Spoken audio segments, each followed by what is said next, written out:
Welcome back, you night owls. Tonight we wander into the dim corridors of the medieval world, a place where shadows curl at the edges of flickering torchlight and whispers echo down stone cloisters.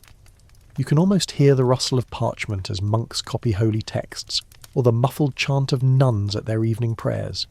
It feels serene, doesn't it? But lean in closer, and you'll notice the cracks, the mischievous rumours, the hidden desires, the eccentric practices that made even the most pious monasteries and convents breeding grounds for the strangest stories. You probably won't survive this journey without shaking your head in disbelief. So, before you get comfortable, take a moment to like the video and subscribe, but only if you genuinely enjoy what I do here. And I'd love it if you posted your location and the time right now in the comments. There's something soothing about realising someone on the other side of the world is lying in bed listening to this alongside you. Now, dim the lights, maybe turn on a fan for that soft background hum, and let's ease into tonight's journey together. You walk slowly through a cloister, the air damp with incense, the chill of stone under your feet. The Middle Ages were, at least in theory, a time of deep devotion. Monasteries and convents promised sanctity, discipline, and the suppression of fleshly temptations. Yet, as any historian will smirk and tell you, humans have always been inventive when it comes to bending rules. Behind high walls and vows of silence, an entirely different story played out. A story where desire crept in disguised as visions, piety, or even penance. Imagine monks and nuns waking before dawn, their days regimented by bells, work, prayer, fasting, everything scheduled, everything supposedly keeping the body pure. But the mind roamed. Even in the 12th century, abbots complained that monks kept slipping away at night, that nuns found excuses to visit confessors a little too often.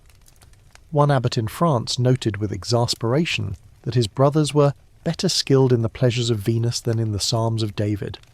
That's a polite medieval way of saying, the cloister wasn't always as chaste as it looked. You probably picture monks shaved bald at the crown, heads bent over manuscripts, but let me spoil that image with a quirky tidbit. Some monasteries were caught brewing love potions, claiming they were herbal remedies, and historians still argue whether nuns producing ointments from strange herbs were treating skin conditions, or slipping into a form of medieval contraceptive practice. Think of the secrecy of it all. Imagine being in a convent enclosed from the world, and the only men you ever saw were priests, confessors, or the occasional carpenter repairing the roof. In such pressure cooker environments, emotions magnified. Records tell of nuns claiming visions of angels who looked suspiciously like the bishop.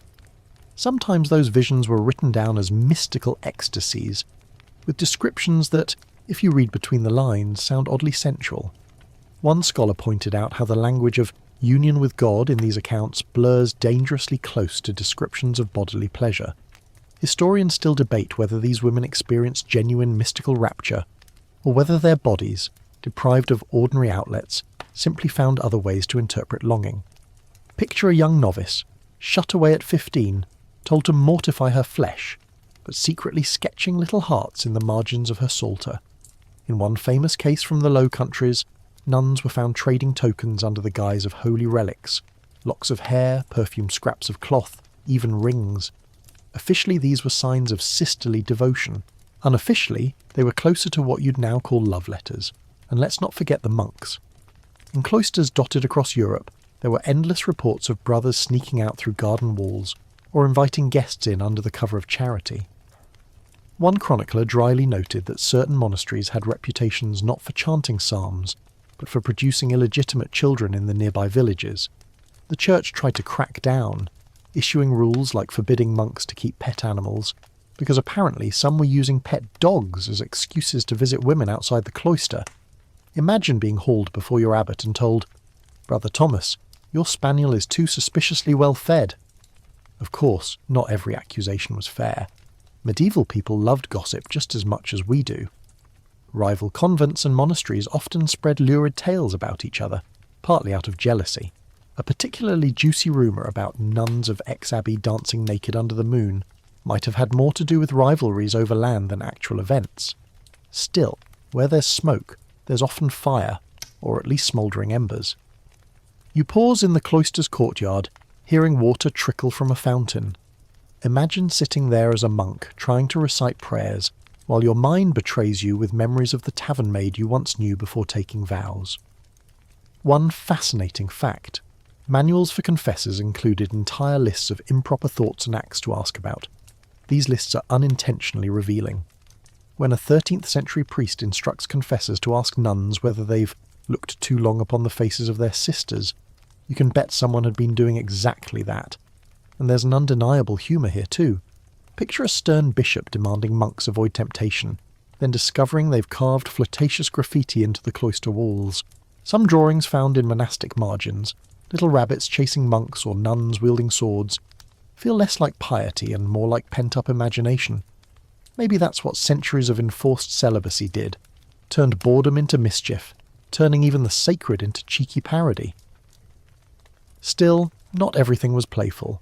For some, desire carried real danger. Inquisitors loved to sniff out scandal. One convent accused of improper affections between sisters was punished with forced fasting and isolation cells. And historians still argue whether these punishments were about protecting chastity or about controlling bonds of loyalty that threatened church hierarchy. Now, let's stretch the lens wider. Across medieval Europe, rumours swirled of wandering monks, supposedly holy men, offering blessings to peasant women that were a little too physical. A bishop in England complained that some friars were more skilled in midwifery than in scripture. Translation: they hung around birthing rooms suspiciously often. The church, for all its stern decrees, kept producing rules because people kept breaking them. That's always the giveaway. When the same rule is repeated at council after council, you know human nature never quite behaved. The cloisters, then, weren't immune to the universal tug of curiosity and longing. Step into the echoing dormitories where beds were lined up, brothers or sisters sleeping side by side, breathing in rhythm. No privacy, no doors. You'd think that would smother temptation, but it often worked the opposite way. A slip of a hand, a whispered word in the dark, and suddenly vows were bent.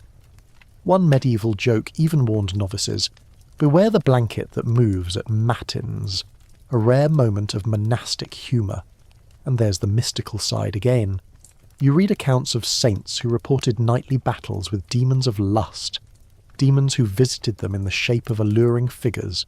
Some scholars argue these were psychological projections, lonely people struggling with natural desires. But the language they used is striking. Descriptions of being held down, kissed, or pressed against. For medieval audiences, this blurred the line between spiritual warfare and forbidden dreams. Today you might call it sleep paralysis. Then it was the devil himself. Imagine now, you're pacing slowly through the cloister garden under moonlight. The air is cool, the herbs give off sharp scents. You wonder if that monk-picking mint is really planning a medicinal tea, or concocting a potion whispered to stir the blood. And just like that you realise, the Middle Ages weren't so alien after all. People then, like people now, carried desires into every corner, even into the quietest cloisters. And because you deserve a gentle smile at this point, one monastery in Italy actually got into trouble because the brothers had trained a donkey to fetch wine from the cellar, and apparently the poor beast learned too well the path to indulgence. You can picture the scene, a solemn abbot scolding not just monks, but a bewildered donkey trotting with a jug in its teeth. It's a story that feels more sitcom than sermon. As you settle deeper into the narrative, you realise this. Cloisters promised withdrawal from the world, but human nature never checked itself at the gate. Whether through whispered affections between nuns, secret trips by monks, or even visions dressed up as spiritual rapture, desire slipped under the doors of every abbey. And historians still argue whether we should read these tales as scandal, satire, or simple evidence that medieval people were never as otherworldly as they pretended. The cloister, that symbol of purity, became a mirror instead, reflecting all the strange, inventive, and often comical ways the human heart wrestled with rules it could never fully obey. You step out from the cloister's shadows, the chanting of monks still faint in your ears, and find yourself on a dusty road stretching endlessly ahead. It's the high Middle Ages, and you're now among pilgrims, the wanderers of Christendom, shuffling step by step towards shrines and relics. The smell of sweat and leather, of damp wool cloaks fills the air. All around you see scallop shells pinned to hats, walking staffs worn smooth and faces burned by the sun. People travelled miles, sometimes hundreds, drawn by holy bones, saintly tunics, and shimmering reliquaries. And while devotion was the official reason, you quickly notice another layer: strange rituals, whispered promises of fertility, cures for impotence, and bizarre customs that make you shake your head in disbelief. Pilgrimage was supposed to be an act of penance, a way to humble the body so the soul might ascend. But like every medieval practice, it came with loopholes, misunderstandings, and opportunities for some very human improvisation. Take, for instance, the shrine of Saint Foy in France. Pilgrims were said to crawl on their knees before the altar, leaving offerings of wax limbs and even wax genitals, hoping the saint would restore what was broken, heal what was weak, or bless what was barren. Imagine a dim candlelit chapel with piles of votive wax models stacked up, arms, legs, eyes, and yes, more personal body parts, all melting slowly together. You can't help but picture a harried sacristan sighing, "Another one? Really?"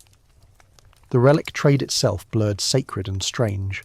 Holy relics multiplied like rabbits: bones, teeth, hair, fragments of cloaks, drops of blood. Some even claimed to have milk from the Virgin Mary, kept in little crystal vials, and pilgrims, desperate for children, would drink it in hopes of fertility. Historians still argue whether many of these relics were outright forgeries, or whether medieval people simply accepted the miracle of their multiplication. After all, how could so many towns each have the skull of John the Baptist? It became a running medieval joke that the saint had more skulls than a hydra. But pilgrims weren't just passive believers. They engaged with relics in ways that feel surprisingly physical. In Spain, barren women would crawl under certain altars, pressing their bellies to the stone, convinced that the saint's power would transfer.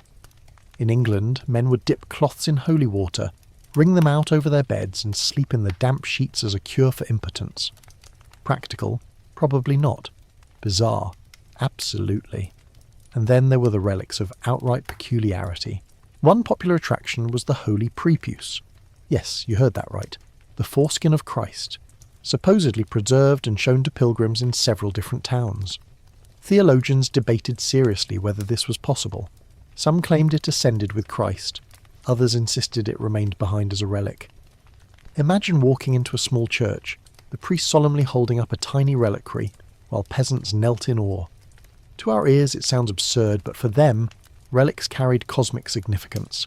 The logic was simple: if holiness infused every inch of a saint's body, then any fragment could work miracles.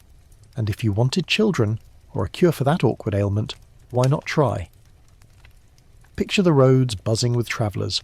Pilgrims weren't cloistered monks. They mix freely, sharing food, stories, and sometimes more. Chroniclers complained that pilgrimage routes often doubled as dating markets. At Santiago de Compostela, taverns sprang up along the way, and local women, knowing the hopes of childless couples, sold charms or blessed girdles to wear on the journey. One girdle, said to have belonged to the Virgin herself, was passed around barren women who wrapped it around their waists and prayed fervently. Skeptics laughed that the girdle saw more pilgrim traffic than the shrine itself. And here's a curious fact. Some pilgrim badges, little tin trinkets worn as proof of the journey, carried shapes that were more suggestive than saintly. A few were openly shaped like phalluses or vulvas, sold as fertility tokens. Archaeologists have found them in rivers where they were tossed like coins, offerings to saints, or perhaps to the old pagan spirits that still lingered in people's imagination. Historians still debate whether these were jokes, souvenirs, or serious charms. One thing's clear: medieval pilgrims weren't shy about mixing the sacred with the sensual. Now imagine you trudging beside them, overhearing the chatter. A young wife tells her friend she's going to touch the shrine at Canterbury, and then hurry home to her husband, hoping the saint's blessing will finally give her a child. A weary farmer jokes that he's going to press his hat against St. Thomas's tomb because the old mule needs to pull harder. Laughter ripples down the road. Pilgrimages were equal parts faith, desperation, and comedy. And yes, scandals followed them. Some towns grew notorious for pilgrim orgies, though it's hard to separate fact from rumour. At least one bishop complained that groups seeking Jerusalem stopped too long at roadside inns, where feasting and drinking turned into something less holy. Think of it as the medieval version of a festival road trip. Some clerics even banned mixed-gender groups from travelling without chaperones.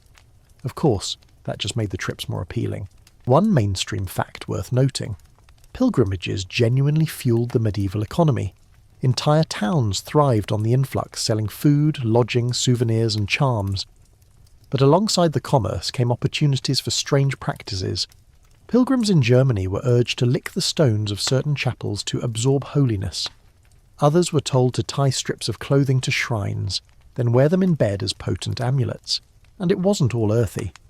Many pilgrims reported visions along the way, visions of saints who touched them or kissed them. You sense a pattern here. Mystical encounters often took on a physical, almost intimate quality. Were they genuine religious experiences? Historians still argue whether these visions sprang from exhaustion, dehydration, or something deeper. But for the pilgrims themselves, they were proof that saints cared about every aspect of their lives, including the most private. Even relic veneration itself could look bizarre. In Italy, women who wanted strong children would drink wine poured over the bones of saints. In one German town, men desperate for virility would press their loins against the reliquary of Saint Vitalis.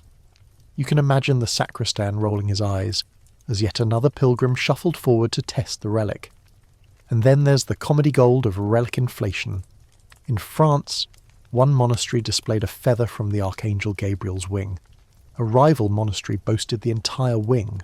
Somewhere else, they had both wings. It's like medieval one-upmanship. Oh, you have a toe bone? Well, we've got the saint's whole leg. The result was a religious culture where pilgrims, earnestly seeking miracles, often found themselves amid the strangest souvenirs imaginable. Yet, step back, and you realise this was serious business. For people who had little medical knowledge, no fertility clinics, and constant fear of infant mortality, these rituals weren't bizarre, they were hope itself.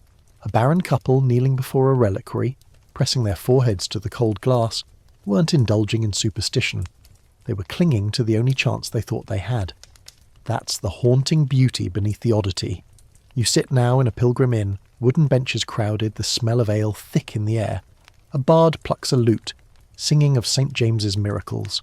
Around you, pilgrims laugh, argue, and sometimes flirt. You realise that pilgrimage, for all its supposed solemnity, was messy, human, and full of contradictions.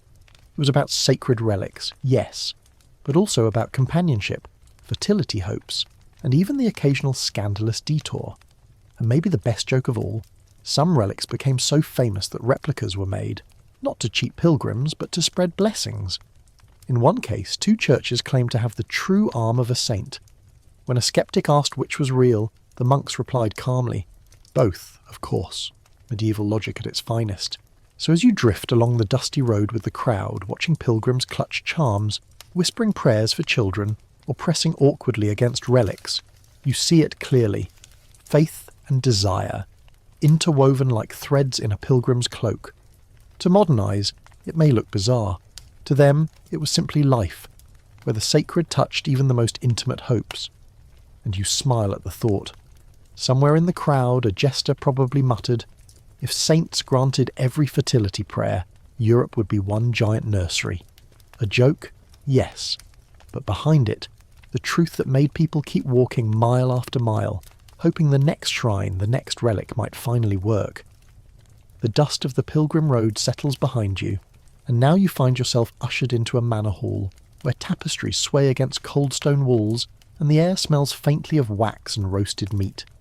You've stumbled right into the heart of another medieval ritual, marriage.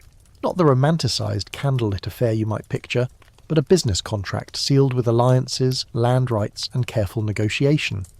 Yet, as you sit down near the high table and glance toward the bedchamber door, you realise that medieval marriage didn't stop at the exchange of vows. The true test came later, and sometimes, quite literally, in front of a crowd. Marriage in the Middle Ages was as much about family strategy as about affection. Daughters were married off to secure land or cement peace treaties. Sons were matched for dowries and political convenience. The church insisted that both parties must give consent, but let's be honest, parents usually managed the arrangements.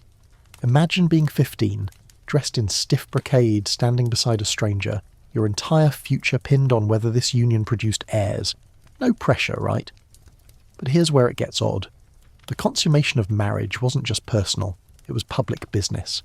In noble households, there were actual bed tests, ceremonies where witnesses observed, or at least pretended to observe, that the marriage had been physically sealed.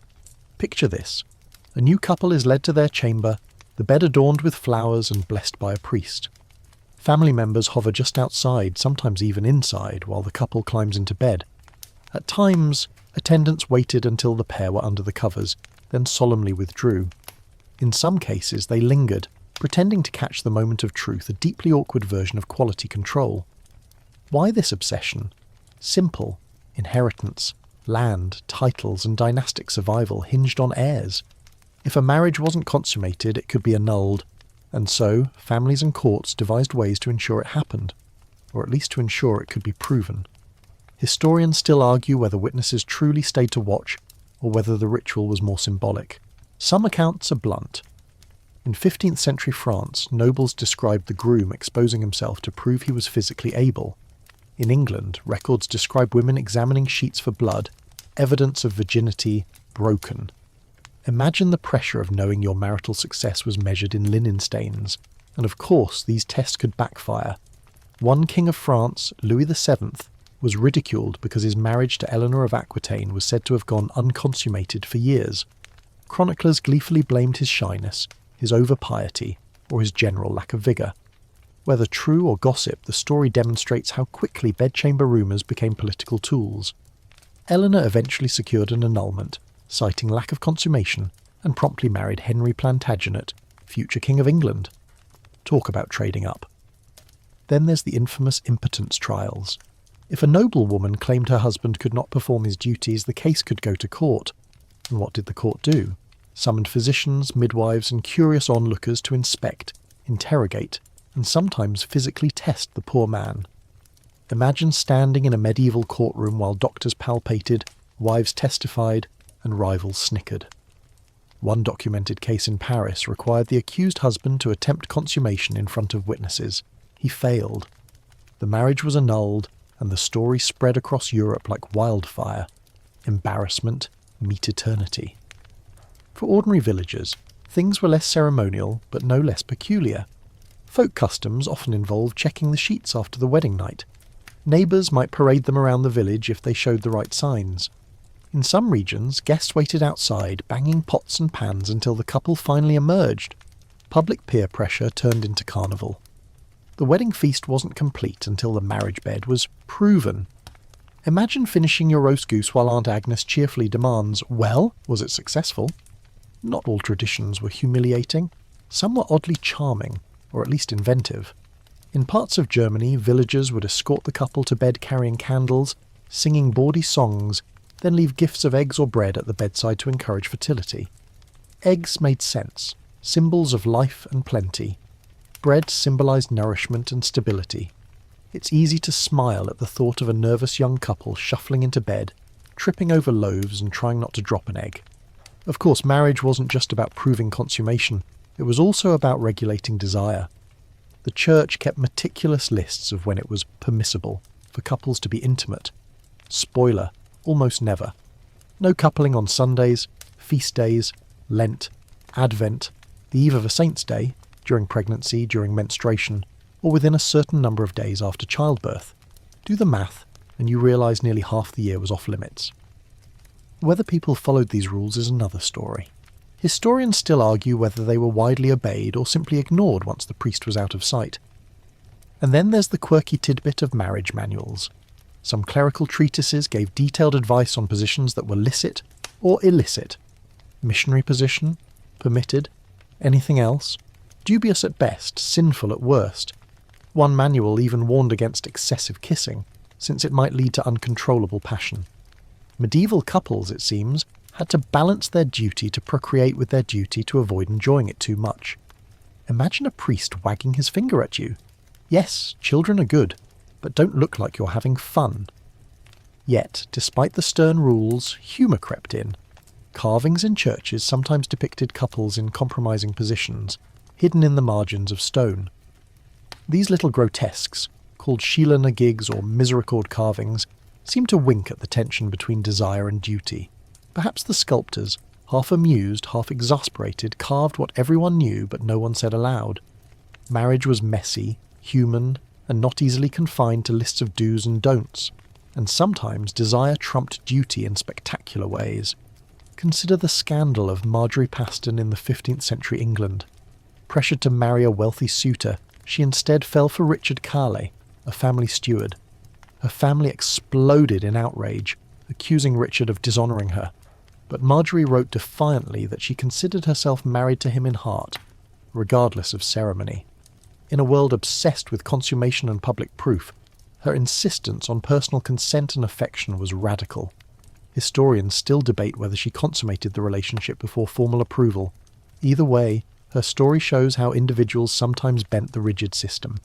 And then there's the comedy of failed bed tests. One anecdote from Italy tells of a noble groom who fell asleep during the ceremony, exhausted from the feast. The witnesses, unwilling to admit nothing had happened, simply reported success and left. The next morning, the couple shrugged and carried on. Another tale speaks of servants swapping the marriage sheets for prepared ones to ensure evidence appeared, sparing the couple embarrassment. Was it fraud, or just a kindness? Hard to say, but it shows medieval pragmatism at work. Step into the great hall again, where the wedding feast still roars, minstrels play, goblets clink, and laughter echoes. Somewhere above, the new couple lies in a bed strewn with herbs like rosemary and rue, believed to ward off evil. Guests whisper, waiting for news. Or, you too feel the strange mixture of pressure and absurdity that defined medieval marriage. Duty heavy as the carved oak beams, and yet, beneath it, a wry human recognition that no amount of ritual could control what happened between two people once the door closed. And just for a final smile, some regions of France had a tradition called the charivari, where if a marriage looked suspiciously unconsummated, villagers would bang pots outside the house night after night until the couple got on with it. Imagine lying in bed, red-faced, while the entire neighbourhood staged a percussion concert under your window. Talk about motivation. So, you lean back in the candlelit hall, realising that medieval marriage wasn't just a contract. It was a stage where duty, desire and public scrutiny played out in bizarre and often comical ways. From noble bed tests to village sheep parades, every layer of society found its own way of making the private into the public, and historians still argue whether these rituals were truly about ensuring lineage, or simply about the joy of a good spectacle. The wedding feast fades behind you, the laughter and clinking goblets replaced by the quiet toll of a monastery bell in the distance. You're back within the spiritual heart of the Middle Ages, though now your steps lead away from the bedchambers of lords and ladies toward the rough stone cells of holy men and women. Here, desire and discipline wrestled in stranger ways, wrapped not in flowers or feasts but in thorns, ashes and scratchy cloth. You can almost smell the musk of damp wool, the acrid smoke of tallow candles, and something else too, sweat, iron, and penitence. Because in this corner of the medieval imagination, taming the flesh often meant tormenting it. You sit with a friar who pulls a garment from beneath his robe, a coarse shirt woven from horsehair, its fibres stiff and biting. The hair shirt, as it was called, was one of the most notorious instruments of self-mortification. Imagine pulling that itchy, stabbing garment over your bare skin, wearing it for days, weeks, sometimes years. The idea was simple. The body must be punished so the soul could rise. Pleasure was dangerous, temptation lurked everywhere, and so holy men and women sought to drown it out with discomfort. But here's the twist. Accounts of saints describe this practice in ways that blur the line between pain and something strangely sensual. St. Thomas Becket, for example, was found after his death to have worn a hair shirt crawling with lice. Chroniclers recorded it with admiration, but you can't help picturing the itch, the constant awareness of the body. Historians still argue whether the appeal of such mortification lay partly in the heightened physical sensations it provoked. And hair shirts were just the beginning. Some penitents wrapped themselves in chains beneath their clothing, the cold iron pressing into their skin as a reminder of discipline. Others rolled in nettles or slept on bare stone. St. Dominic Loricatus is said to have whipped himself thousands of times as prayer. Now take a moment to imagine the rhythm, the slap of leather, the chant of psalms, the mingling of devotion and bodily strain. To us it may sound bizarre, but to them it was the ultimate rejection of worldly desire. Yet here's the irony. Medieval descriptions of saints enduring these trials often sound suspiciously like accounts of ecstasy. St. Catherine of Siena, in her letters, described how denying herself food, sleep and comfort brought her into a state of rapture so intense She felt as though she were embraced by Christ himself. Mystical union? Yes, but you can't miss how physical it reads. She wrote of warmth flooding her body, of visions that left her trembling. Were these genuine spiritual experiences, or the byproduct of extreme fasting, lack of sleep and overstimulated nerves? Historians still argue whether Catherine's ecstasies were divine or the result of what modern medicine might call altered states. And then there's the truly strange tidbit. Some saints were said to mortify their flesh with objects borrowed from the ordinary world. One hermit reportedly stuffed his shoes with pebbles so each step burned. Another bound his arms with knotted rope that cut into his flesh. One even wore mail armour under his tunic, not for battle but as constant penance. Imagine walking through your daily routine with iron links biting your skin, every movement a reminder to resist temptation. Nuns, too, practiced their own forms of mortification. Accounts tell of convents where women wore rough veils lined with bristles or deliberately chose bedding so uncomfortable it kept them from sleeping soundly. Some whipped themselves during prayers, not in secrecy but together, in chorus. The sound of leather striking skin, the collective rhythm of sighs and chants. It must have been eerie, unsettling and strangely intimate. And of course, visions came with it. Many saints reported being visited by Christ or angels during their mortifications, but the language they used often overlapped with the language of love poetry. They wrote of being pierced by divine arrows, of being kissed by heavenly figures, of lying in God's embrace. To medieval audiences, these metaphors made sense. The soul yearning for God was like a lover yearning for the beloved. But you, listening centuries later, can't help but raise an eyebrow at the blurred lines between sacred passion and human longing. One mainstream historical fact: the Church did not officially require such extremes. Mortification was encouraged for the especially devout, but most clerics advised moderation. Yet saints who went further, who made their bodies into battlefields, were the ones who filled the pages of hagiographies. They became models, their strangeness celebrated as holiness. Still, not everyone admired them. Some contemporaries mocked such practices as vanity disguised as devotion. A satirical poem from the 13th century joked that monks wore hair shirts not to please God but to attract admiration. "See how holy I am, scratching like a flea-ridden dog." Historians still argue whether the popularity of such mortification came from sincere belief or social pressure. Let's not forget the relics connected to these practices. In some shrines, pilgrims venerated the very hair shirts or whips used by saints.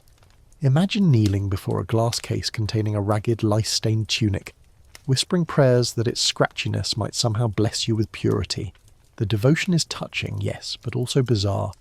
What does it say about a culture that found holiness in sweat-soaked rags? And then there's the darkly comic side. Chroniclers tell of zealots who went so far with mortification that they made themselves ill, even dying of infection. One monk supposedly whipped himself so violently that fellow brothers had to drag him away before he collapsed. Another wore chains so tight they left him unable to walk. At some point the pursuit of purity crossed into spectacle.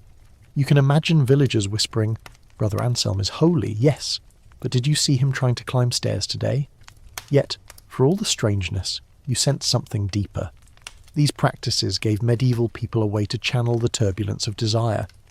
Where marriage tested it with public scrutiny, mortification sought to smother it with discipline. But both acknowledge the same truth. The body is unruly, unpredictable, always tugging against rules.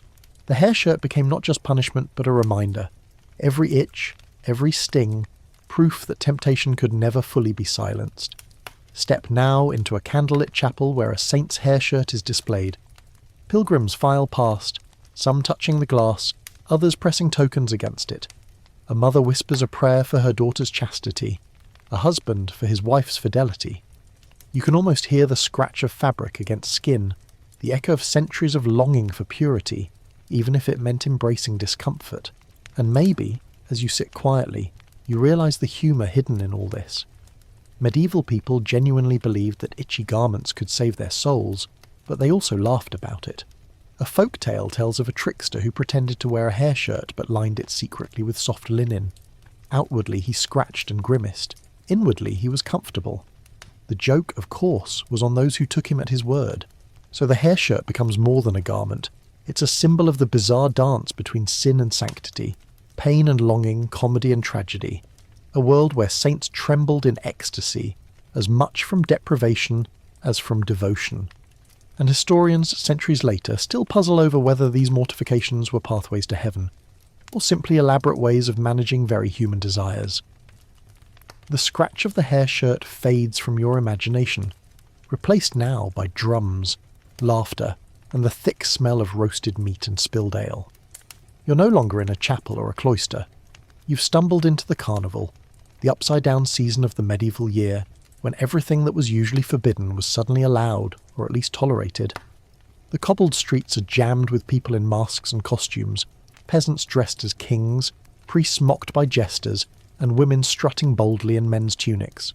The atmosphere hums with mischief, a festival where order dissolves and desire runs wild. You can almost taste the air, smoky, sweet, sour with sweat and wine. To medieval people, carnival was more than just fun. It was a safety valve. For weeks on end during Lent or Advent, daily life was restrained, fasting enforced, flesh subdued. But then came carnival, when inhibitions collapsed. Here, in the laughter and chaos, you see how ordinary folk indulged in rituals that blended the sacred, the profane, and the outright bizarre. Picture a crowd carrying a giant effigy through the streets, sometimes a grotesque figure of Sir Carnival himself. He's paraded, mocked, stuffed with straw, then symbolically executed to mark the end of excess. But before that final bonfire, he presides over days of wild feasting. Tables groan with meat pies, sausages, and puddings shaped into scandalous forms. Chroniclers describe food moulded like phalluses or baked into pies that spilled live birds when cut open. A feast for the eyes as much as for the stomach, and perhaps a wink at the desires suppressed during the rest of the year. Masks were essential. With your face hidden, you could become anyone. A farmer might swagger as a bishop, a nun might don a knight's helm. And in that anonymity, boundaries blurred. Dancing in the streets wasn't just harmless fun. It often tipped into flirting, groping, and the kind of encounters that priests condemned from the pulpit. Yet those same priests sometimes joined the dance, at least in disguise. Imagine the hilarity when the village suddenly realised their merry monk was in fact the parish priest. One mainstream fact: medieval carnivals were deeply tied to the church calendar, especially as preludes to Lent. They weren't purely pagan leftovers, but woven into Christian rhythms. Yet their tone was rowdy, mocking, irreverent. The Feast of the Boy Bishop, for example, saw a choir boy dressed as a bishop leading services while adults played along. In other cases, a Feast of Fools placed donkeys in the choir stalls and had mock sermons shouted from the pulpit. On paper, it was satire of human folly. In practice, it let people laugh at authority, sometimes with shocking boldness. Here's a quirky tidbit. In some French towns, part of the Feast of Fools involved burning old shoes in censers instead of incense. Imagine a cathedral filled with the reek of smouldering leather, while the choir brayed like donkeys. It sounds absurd, but it was a cathartic inversion of order. For a few hours, the sacred was playfully mocked, and everyone, priests included, had to endure the joke. But carnival wasn't just parody, it was also an outlet for pent-up desire. Men and women mingled more freely than usual, alcohol flowed, and disguises encouraged risk. Songs preserved from the period include bawdy verses about drunken priests, lusty nuns, and cuckolded husbands. Some communities even staged marriage lotteries, pairing young men and women at random for the duration of the festival. Whether those pairings were consummated or not, well, historians still argue, but court records hint at plenty of babies born suspiciously 9 months later. Now, imagine walking through the streets at night. Torches flare, shadows leap, couples vanish into alleyways. A bear on a chain lumbers through the crowd, part of a travelling show. Jugglers toss knives, acrobats tumble, while above it all the church bells toll, reminding everyone that Lent and its austerity was coming soon. The sheer intensity of carnival, its overindulgence in food, drink and intimacy, was precisely what made the fast that followed feel bearable. And the symbolism ran deep. In Germany, carnival plays often featured personifications of lust and chastity, dueling with wooden swords, or gluttony dragging a sack of sausages in defiance of fasting. In these performances, audiences laughed at human weakness while simultaneously acknowledging it. It was comedy and confession rolled into one. Of course, not everyone approved. Clerics thundered that carnival encouraged sin, that drunkenness and lust spilled into adultery, fornication, even violence. And they weren't entirely wrong. Some carnivals turned into riots, with towns descending into chaos. The church tried to ban or tame them repeatedly. But carnival always returned, too beloved, too necessary as an escape from rigid order. And here's another deliciously bizarre detail. In some regions, animals were incorporated into carnival games in startling ways. Cats were stuffed into barrels and beaten until they jumped out, supposedly a symbol of driving out evil. In other places, a pig was greased and released, chased through the streets by laughing crowds. It seems cruel now, but for medieval villagers these spectacles were part of the topsy-turvy celebration. You, weaving through the crowd, might pause to watch a troupe of masked dancers performing a parody of a wedding. Instead of solemn vows, the bride and groom trade insults, the priest mumbles nonsense, and the guests toss sausages instead of confetti. Everyone roars with laughter, partly because it skewers the seriousness of real weddings, partly because it reflects the truth everyone knew. Human relationships were messy, full of appetite and contradiction. One story from Italy tells of villagers staging a mock mass where they recited prayers to Bacchus, god of wine, instead of Christ. Was it serious blasphemy, or just exuberant satire? Historians still debate whether such events were tolerated as comic relief or condemned as dangerous rebellion. Either way, they reveal how carnival blurred the sacred and profane until the line almost disappeared. And humour, always humour. One 15th century poem describes carnival as a time when the fat man is thin, the poor man is rich, the fool is wise, and the donkey sings mass. You can almost hear the chuckle of the poet, recognising the joy of a world turned upside down, if only for a few days. Now, imagine the final night. The effigy of Sir Carnival is hauled into the square, stuffed with straw and sometimes with fireworks. The crowd cheers as it's set ablaze, sparks shooting into the sky. For a moment, everyone is united in the glow. Peasants, nobles, priests, children, all watching excess itself go up in smoke. Tomorrow, fasting begins, but tonight, the memory of revelry will linger, laughter echoing in empty streets, the smell of wine and smoke clinging to your clothes. And here's where you smile. Carnival shows the medieval knack for contradiction. They feared sin, preached chastity, enforced rules, yet they also built into their calendar a festival where those rules bent, even broke. It was both release and reminder, indulgence and warning. The Middle Ages weren't a grim march of piety. They were a kaleidoscope of order and chaos, played out in sausages, masks and laughter. So as you drift away from the firelit square, ears ringing with drums and pipes, you realise that carnival was the Middle Ages at its most human, strange, comical, sometimes scandalous, but always alive, and historians still argue whether these festivals were dangerous cracks in the moral order or carefully tolerated safety valves. Perhaps, in truth, they were both, proof that no society, however strict, can survive without laughter and a little chaos in its veins. The last embers of carnival fade behind you, smoke drifting into the night sky, and soon your path carries you into the cottages of ordinary villagers. Here the grand feasts and noble bed tests give way to hearth fires, chickens scratching in the yard, and the earthy world of folk belief. The people you meet are weary from long hours in the fields, their hands rough, their faces weathered, but their minds brim with ancient knowledge passed from mother to daughter, from grandfather to grandson. This is the land of charms, potions and whispered spells, the everyday magic of the Middle Ages. Step into a dim thatched cottage. You see dried herbs hanging from beams, fennel, rosemary, mugwort, rue. Some are for stews, yes, but many are for something else entirely. Fertility, love, and the delicate balancing of desire and duty. For all the priest's sermons and the church's rules, ordinary people still turned to charms when children didn't come or when passion flagged. In fact, one mainstream fact is that fertility was a central anxiety of medieval life. With high infant mortality and the need for labourers, families prayed, begged, and experimented with remedies to ensure offspring. So what did these charms look like? Imagine a woman slipping a small carved amulet into her apron, perhaps shaped like a key or a circle, symbols of opening and completion. or a man tying a sprig of ash wood to his belt before the wedding night, convinced it would give him strength. Some couples whispered incantations over bowls of milk, then drank together before bed. Others buried eggs beneath their thresholds, hoping new life would mirror the fertility of hens. And here's a quirky tidbit. In parts of Germany, barren women were advised to straddle a freshly ploughed furrow at dawn, the earth's fertility transferring symbolically to their wombs.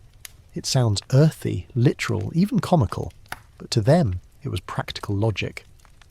If the soil could sprout seed, why not the body?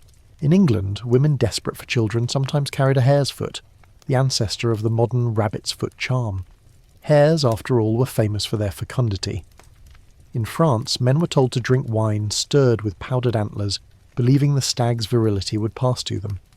In Italy, couples bathed together in springs blessed by saints, convinced the water would cleanse and prepare them. And always, everywhere, herbs played their part. Mugwort for passion, rue for protection, sage for longevity. Historians still argue whether these were harmless placebo rituals or whether, occasionally, the herbs had real physiological effects. Now imagine sitting by the hearth with a village midwife. She knows charms for easing labour, prayers for warding off miscarriage, and little whispered spells to heat the blood. She might hand you a pouch of dried roots, telling you to wear it at your chest. Or she might mutter a rhyme over a loaf of bread before instructing you to eat it with your spouse. To us it might sound like superstition. To them, it was survival. And of course, some of these practices collided with church teaching. Priests railed against superstitious fertility rites, but peasants quietly kept them alive. A woman might go to confession in the morning, then tie a ribbon around a sacred tree in the afternoon. A man might kneel before a relic, then slip a charm of bone into his pocket on the way home. Medieval life was rarely either or, it was both and, the sacred and the magical intertwined. Think of the charm belts worn by some brides, girdles embroidered with prayers, relics, and protective symbols. In England, a famous relic known as the Virgin's Girdle was lent to noblewomen who wished to conceive. They wrapped it around their waists at night, whispering prayers. It became so popular that chroniclers joked it was constantly on loan, hardly ever at the shrine, a medieval waiting list, you might say. And then there were the stranger customs. In some villages, couples who struggled to conceive were told to drink a concoction of ale mixed with powdered rooster comb. In Scandinavia, women were encouraged to jump over bonfires at midsummer to kindle fertility. In Slavic regions, newlyweds sometimes rolled naked in the fields under moonlight, invoking both Christian saints and older pagan deities. Historians still argue whether such rituals were widespread or exaggerated by later chroniclers, but even a few surviving accounts suggest they existed on the margins of daily life. You pause by a village well at dusk. Women gather with buckets, chatting, trading charms. One drops a coin into the water, making a wish for a son. Another ties a scrap of cloth to the nearby tree, leaving it as an offering. You realise wells, springs and groves remained centres of folk fertility rites, long after Christianity officially stamped out pagan worship. The church tried to redirect devotion towards saints, but old habits die hard. Here's a moment of humour. One medieval medical text suggested that if a man feared impotence, he should eat roasted wolf genitals. Yes, really. Imagine the apothecary handing over such a prescription with a straight face.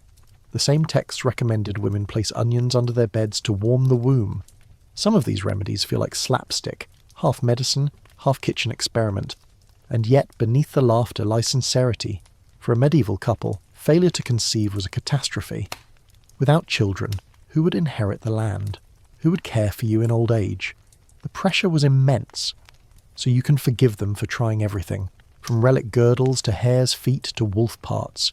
One mainstream fact worth weaving in. Medical theory of the time revolved around the four humours: blood, phlegm, black bile and yellow bile. Doctors believed fertility required a balance of these fluids. Too much cold or dryness, and conception failed. Thus, many folk remedies aimed at heating or moistening the body, aligning perfectly with humoral logic. It wasn't random, it was coherent, at least within their worldview. Of course, accusations of witchcraft lurked nearby. If a woman helped too many barren couples conceive, suspicion might fall. Was she using holy charms, or demonic spells? Court records show midwives and healers sometimes accused of trafficking with the devil simply because they knew too much about herbs and charms. It's a grim reminder that folk magic walked a fine line between help and heresy. Still, the resilience of these practices is astonishing. Archaeologists have found amulets buried beneath thresholds, pouches of herbs tucked into graves, and charms inscribed on lead tablets. They remind us that medieval people, for all their prayers to saints, trusted in small, tangible acts, tokens they could hold, bury, or wear against their skin, and you can't help but smile at their inventiveness. One 14th century charm recommended tying a live chicken beneath the marriage bed to absorb infertility. Another claimed that wearing red shoes to church on Easter Sunday guaranteed a child within the year. Did anyone believe these literally? Maybe not everyone. But in a world where hope was scarce, even a ridiculous ritual could bring comfort. Imagine now the night of a village wedding. The feast is over, the couple led to their chamber. Instead of noble witnesses checking sheets, neighbours slip charms into the room, sprigs of herbs, coins, or ribbons. Outside, women sing songs invoking saints and spirits alike. It is a patchwork of belief, half Christian, half ancient, stitched together into a ritual of hope. And as you drift from the cottage, you realise this. Fertility charms and folk magic weren't marginal oddities. They were woven into daily life. They show us a world where people refuse to leave their most intimate hopes to chance. Whether through relics, herbs, or whispered spells, they sought to bend the odds, to bring life where life was uncertain. Historians still argue whether these charms were mere superstition, or whether they carried real psychological power. But standing there, in the glow of a hearth, you feel the truth. They mattered. And in their strangeness, ploughing furrows at dawn, straddling eggs, tying ribbons to trees, you glimpse the humanity of a people who wanted what we still want today. Love, children, and the assurance that their future would continue. The smoky cottage with its bundles of drying herbs fades from view, and now you're moving into a more refined landscape. Stone castles rising on hilltops, torchlit great halls, and tapestries embroidered with hunts and battles. Here, among nobles and troubadours, desire wasn't expressed with hare's feet or fertility charms, but with poetry, music, and a subtle language of signals. You hear the strum of a lute, the rustle of silk gowns, and the murmur of knights pledging service. This is the world of courtly love, where passion dressed itself up in metaphors, secrecy, and elaborate codes. Courtly love, born in the 12th century and flowering in the courts of southern France, was in many ways a paradox. It was passionate yet restrained, illicit yet celebrated in verse, spiritual yet very much of the flesh. Noblemen, often married, pledged loyalty to ladies, sometimes their own wives, more often not. These ladies, cloistered in castles, wielded a strange power, adored from afar by knights who wrote songs of longing. The language was all allegory. The lady was a star, a rose, a falcon. The knight, her servant, her prisoner, her worshipper. And here's the mainstream fact. The troubadours who crafted this poetry created an entire literary movement, one that influenced later European literature from Dante to Chaucer. But beneath the lofty verse lay very human longing. Historians still argue whether courtly love was mostly fantasy, a game of words and gestures, or whether it often slipped into physical affairs. Imagine yourself at a courtly gathering. Musicians play, nobles converse, and across the hall a knight and a lady exchange glances. Nothing overt, nothing that could be openly condemned. Instead, secret codes carried meaning. A dropped glove might signal availability. A sleeve tied around a knight's arm proclaimed devotion. A carefully chosen colour, green for hope, black for mourning, hinted at emotions otherwise unspoken. Entire romances could be conducted without a single word, through handkerchiefs, rings, and coded songs. Quirky tidbit: some knights reportedly carved their ladies' initials into their flesh, carrying love literally under their skin. Others wore miniature portraits hidden inside lockets, which they kissed in private. One knight was said to have trained his falcon to carry love notes, though historians suspect exaggeration. You can't help picturing a bewildered bird dropping parchment scraps in a courtyard. And of course, poetry flowed. Troubadours composed verses describing sleepless nights, burning hearts, and the torment of longing. Yet many of these poems are surprisingly frank. One famous troubadour, Guillaume IX of Aquitaine, mixed lofty praise with earthy humour, describing his love as both a saint and a delightful torment. You sense in the verse the tension between idealisation and desire. But why all this secrecy? Because courtly love was, by definition, illicit. Marriages among nobles were arranged for politics, not passion. Love, if it blossomed, often had to be hidden. Thus the elaborate codes, the poetic disguises, the public restraint masking private intensity. And in that secrecy, love itself became heightened, made more alluring by its forbidden nature.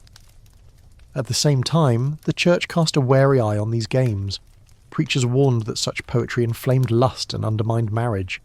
Yet curiously, some clerics themselves wrote verses in the courtly style, couching their devotion to God in the same language of longing used by knights for their ladies.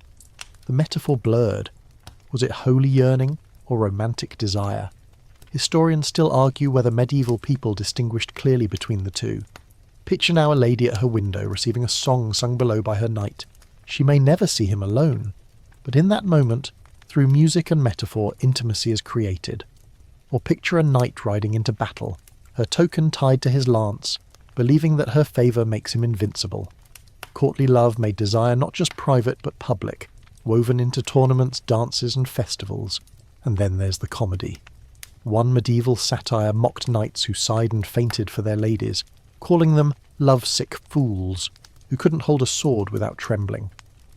Another tale tells of a knight so obsessed with secrecy that he disguised himself as a gardener just to glimpse his lady, only to fall into a manure pit. Clearly, even then, people recognised the absurdity in such extremes. Still, courtly love had real consequences. Sometimes it empowered women, giving them a rare role as arbiters of affection. In courts of love, described in literature, ladies judged disputes between suitors, deciding whose devotion was truest. Whether these courts truly existed or were literary inventions is debated, but they show how people imagined a world where women could hold sway in matters of passion, and occasionally these games tipped into scandal. Eleanor of Aquitaine herself was rumoured to encourage troubadours at her court, fostering an atmosphere of flirtation. Later gossip accused her of too much indulgence, though historians caution that male chroniclers often exaggerated women's influence. Still, the association of her court with romance and intrigue stuck. One mainstream example, Andreas Capellanus, a cleric, wrote The Art of Courtly Love in the late 12th century. Essentially a manual describing the rules of this peculiar game, he outlined laws of love such as marriage is no defence against love, jealousy increases love, and love cannot exist between the greedy. It reads like a medieval dating guidebook, full of lofty ideals and contradictions. Some think he wrote it seriously, others see satire. Historians still argue whether Andreas meant to instruct lovers or mock them. You stroll through the castle garden at dusk. Roses bloom, nightingales sing, and in a secluded corner 2 figures meet briefly, exchanging a token before parting. It's fleeting, secret, but charged with meaning. You realise courtly love thrived not because it was practical, but because it allowed people to imagine passion in a society where marriage was duty. It was fantasy, role-play, and sometimes reality, stitched together with poetry and coded signals. And of course, humour lurks even here. One poem describes a lady chastising her knight for praising her beauty too much. If you must compare me to a rose, at least water me. Another jokes about knights who claim to faint from love, only to revive quickly when dinner was served. Medieval people weren't blind to the silliness of their own rituals, so courtly love stands as another bizarre thread in the tapestry of medieval desire. It wrapped passion in secrecy, cloaked longing in allegory, and turned stolen glances into grand gestures. For us, it may seem artificial, even melodramatic, but for them, it was a way to navigate a world where duty ruled marriages but heart still strayed. And in that tension between what was permitted and what was dreamed, you glimpse the essence of medieval love, restrained, coded, and always just a little absurd. The rose gardens of courtly love fade behind you, the echoes of troubadour songs dissolving into the quiet rustle of parchment. You step into a dim chamber lined with shelves, monastic libraries, cathedral scriptoria, and scholars' studies. Candles flicker. their wax dripping onto tables where books lie chained, guarded as treasures. But as you lean closer, you realise these manuscripts, meant to safeguard the soul, sometimes revealed a far stranger truth. The Church's own treatises on sin and virtue often doubled as guides to the very acts they condemned. In forbidding desire, they preserved its details, catalogued them, and in doing so created what you might call the most bizarre manuals of the Middle Ages. Picture a confessor's handbook, bound in calfskin, smudged by generations of priests. These penitentials were written to instruct confessors on how to question penitents and assign penance. But when you open the pages, the contents read like inventories of temptation. Questions about whether someone had kissed too long, touched too boldly, or even looked at another with desire. To guide priests, the manuals laid out exhaustive lists of possible sins, lists that today feel more like encyclopedias of medieval intimacy. Here's a mainstream fact. Penitentials first appeared around the 6th century in Celtic monasteries and spread throughout Europe, becoming central to confession practices by the 9th and 10th centuries. They were supposed to help priests tailor penance fairly, but the effect was curious. By spelling out every conceivable offence, they not only taught priests what to look for, they also inadvertently preserved details of medieval sexual culture we might otherwise never know. Imagine a nervous penitent kneeling in the confessional, the priest leafing through a manual. Have you lain with your spouse on a holy day? Have you touched yourself? Have you lain with beasts? The poor villager, sweating, may have never considered half these possibilities until asked. One quirky tidbit is that some manuals included questions so outlandish that scholars wonder if they were ever common practice, or whether priests simply feared the worst. For example, one penitential forbids lying with a corpse, assigning a penance of 10 years of fasting. Another lists sins involving farm animals with shocking specificity. The tone is clinical, but you can imagine how scandalous it must have sounded to a layperson. Historians still argue whether these prohibitions reflected actual behaviour or were cautionary paranoia. Did such acts happen often, or did confessors simply imagine them in grim detail? Even between spouses, manuals were strict. They warned against excessive affection, against intimacy on Sundays or feast days, against positions other than the one deemed natural. A man who kissed his wife too ardently might be assigned penance, as if enthusiasm itself was sinful. Imagine the awkwardness. A husband trudging to confession, admitting, "Father, I fear I enjoyed my wife too much." The priest scribbles, nods, prescribes a week of bread and water. Some manuals, like the Summa Confessorum of John of Freiburg in the 13th century, grew into encyclopedic works. They read like moral guidebooks but include sections on dreams, fantasies, even the significance of bodily fluids. They were intended for learned clergy, but in preserving all this they created an inadvertent archive of medieval anxieties about desire. And it didn't stop at sin. Medical texts too straddled the line. The famous Trotula collection, written in Salerno around the 12th century, aimed to advise on women's health, but it included recipes for cosmetics, perfumes, and even remedies to increase pleasure. Picture a physician's manual with instructions on how to stimulate desire using spiced wine, or how to avoid conception with herbal mixtures. To us that reads like a marriage between gynecology and love potion brewing. To them, it was serious science. One strange detail, the Trotula suggests that to improve a woman's fertility, she should lie on her back after intercourse and have her hips shaken by attendants. It sounds both comical and invasive. Historians still debate whether such instructions were actually followed, or whether they were scholarly speculation, copied from classical sources. And let's not forget the forbidden theological debates. Some scholastic texts pondered the mechanics of conception with painstaking detail. Could a child be conceived during menstruation? Did both sexes contribute seed? Were nocturnal emissions sinful? Theologians like Thomas Aquinas weighed in, turning human biology into a matter of moral philosophy. To a sleepy student at Paris University, these debates might have sounded like abstract puzzles. To us, they show how medieval scholarship couldn't resist probing even the most intimate mysteries. Imagine again a monastic library. A young monk copies a text, dutifully transcribing rules about avoiding impure thoughts. Yet in the very act of copying, he's exposed to the thoughts in question.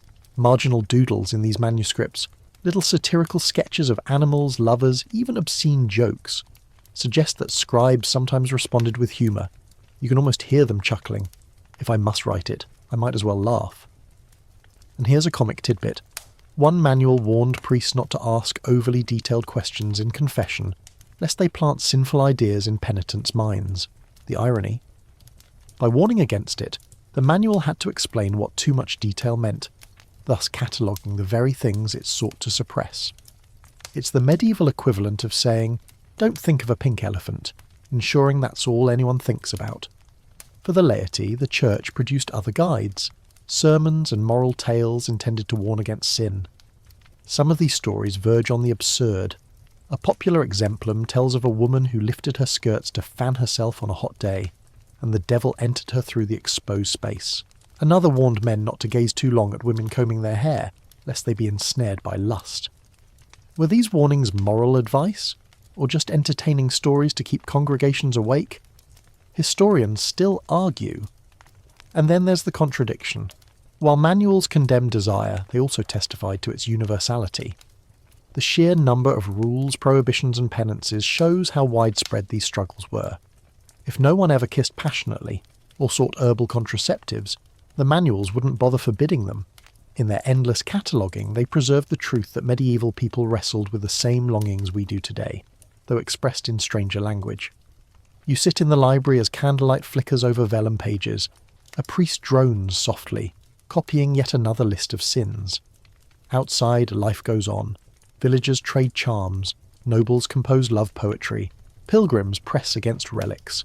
The manuals, though stern, act like mirrors, reflecting back all the hidden corners of medieval life. Without them, much of what we know about the era's peculiar practices would be lost. And maybe the funniest irony of all, the very works meant to suppress temptation have become some of historians' richest sources for understanding it. In forbidding everything, they described everything. And so, tucked in between lines of Latin, you glimpse the entire bizarre range of medieval desire, from the laughter of courtly games to the whispered charms of cottages. So as you close the dusty book, you realise that the Middle Ages left behind not just saints' visions or troubadour songs, but manuals of sin so detailed they read almost like field guides to human mischief. And historians still argue whether these works were effective tools of control, or whether they spread temptation by putting forbidden ideas into words. The smell of parchment and candle wax lingers only a moment before you step into a marketplace at dawn. The chatter of merchants fills the air, mingling with the cries of children, the clatter of carts, and the sharp aroma of spices wafting from stalls. On one table, bundles of herbs are laid out, sage, fennel, and wormwood. On another, powders glint in tiny vials, some labelled for healing, some whispered about in tones that suggest something more dangerous. Here, in the bustling crossroads of town and village life, medicine and magic are entwined so tightly that it's hard to know where one ends and the other begins. Medieval people didn't draw neat lines between science, superstition, and sorcery. For them, the body was a fragile vessel balanced between the four humours, easily upset by diet, weather, or sin. A physician might prescribe a bloodletting, while a neighbour recommended a charm. A midwife might prepare an herbal brew, while a priest blessed holy water to sprinkle over the patient. And when it came to matters of desire, fertility, or virility, the remedies grew even stranger. One mainstream fact: the Trotula, a famous 12th century medical compendium from Salerno, was widely read across Europe, offering advice on women's health. It recommended herbs to stimulate desire, ointments to improve complexion, and even mixtures to regulate fertility. Yet, the very same remedies often appeared in folk magic recipes, dressed up with chants or charms. To medieval minds, there was little contradiction. Healing the body and stirring the heart could use the same ingredients, just framed differently. Take, for example, the humble mandrake root. With its forked shape resembling a human body, it was prized as both medicine and magical talisman. Physicians prescribed it for pain relief and fertility, but villagers whispered that mandrakes screamed when pulled from the ground, killing anyone who heard. To harvest one safely, you tied a dog to the root, then fled while the dog pulled it free. You can imagine peasants nervously watching their hound tug at the earth, waiting for silence to fall. Was it science? Superstition? Both, in equal measure. Then there were potions. A woman might slip her husband a spiced wine laced with saffron, ginger or cinnamon, all believed to heat the blood and arouse passion. A man might wear powdered staghorn in a pouch, convinced it would bolster his virility. One quirky tidbit: crushed beetles, especially Spanish fly, were sometimes touted as aphrodisiacs. The logic was simple. If the insect was excitable, its essence might spark desire. In practice, it was toxic. Stories survive of men rendered ill, or worse, by such potions. Historians still argue whether their use was widespread or exaggerated in scandalous tales. You linger near the apothecary's stall where jars of honey and vinegar sit beside dried herbs. He sells remedies for headaches, yes, but also whispered cures for infertility. Take this powder, he might say, and scatter it on the marriage bed. Or, burn these herbs under the sheets and the smoke will bring vigour. These remedies feel half ritual, half prescription. Perhaps the real power lay not in the ingredients, but in the faith placed in them. But healing wasn't always benign. The line between medicine and malice blurred easily. If a love potion worked too well, or if infertility persisted despite charms, suspicion turned toward hexes. Was a jealous neighbour cursing the marriage bed? Was a rival slipping powders into ale? In village gossip, failed fertility often became the work of witches. Court records show women accused of binding a man's potency or stealing milk from cows by secret spells. Sometimes, the accusation was deadly serious, leading to trials and executions, and yet many of the same communities relied on these women for help. The midwife who could ease childbirth might also be suspected of causing miscarriages. The healer who brewed teas for barren wives might also be accused of cursing men's loins. It was a precarious balance. Gratitude one day, condemnation the next. You can almost hear the whispers at the marketplace. Her herbs helped my cousin conceive, but don't cross her, lest she dry your seed. One mainstream medical belief tied directly to these practices was humoral theory. A man was considered fertile if his body was hot and dry, a woman fertile if cold and moist. Remedies aimed to rebalance these qualities. Thus, spicy foods were recommended for sluggish husbands, while cooling herbs calmed overheated wives. Historians still argue whether people actually followed such prescriptions, or whether they were more symbolic, a way of explaining successes and failures after the fact. Let's pause on a humorous example. One medieval text suggests that to test a man's virility, you should place garlic on his thighs overnight. If the smell reached his breath by morning, his body was open and fertile. Picture a couple nervously performing this test, then sniffing each other's mouths at dawn. It reads more like slapstick than science. Yet it shows the inventive ways people sought certainty. Or consider this. Some believed impotence could be cured by eating roasted wolf genitals, while others swore by sleeping with a frog tied to the thigh. Were these treatments sincere or jokes passed down as remedies? Hard to say. But their survival in manuscripts tells us people at least thought about them, and maybe, in desperate times, even tried them. You sit at the edge of the market square as night falls, watching villagers slip home with bundles of herbs and vials tucked into their cloaks. One couple carries a charm of bone tied with red thread. Another hides a vial of powder in a pouch. All of them hope in their own way to master forces beyond their control: love, fertility, desire, life itself. And through it all, the church tried to intervene. Priests condemned superstitious remedies, urging confession instead. Yet, even clerics sometimes prescribed herbs or blessed potions. In one case, a bishop denounced a charm as witchcraft, then promptly rebranded it as a holy relic once it proved popular. The overlap was constant, the boundaries porous. You can't help but smile at the irony. The same society that burned witches also prayed over potions, or amulets, and believed in powders to stir the heart. Healing and hexes, blessing and curse, two sides of the same coin, and historians still debate how much was medicine, how much magic, and how much placebo wrapped in ritual. So as you leave the marketplace, the smell of herbs clinging to your cloak, you realise the medieval world saw desire not as a private mystery, but as a force to be managed, treated, and sometimes feared. Whether with mandrakes, garlic tests, or whispered charms, people reached for control in a world that gave them little certainty. And in their bizarre remedies, their hope glimmers, half faith, half desperation, wholly human. The smoky marketplace dissolves into another soundscape, the splash of water, the chatter of voices, the echo of laughter in vaulted chambers. You follow the scent of steam and soap into one of the most curious institutions of medieval life, the public bathhouse. For us, the word conjures images of Roman thermae, tiled mosaics, or perhaps Turkish hammams.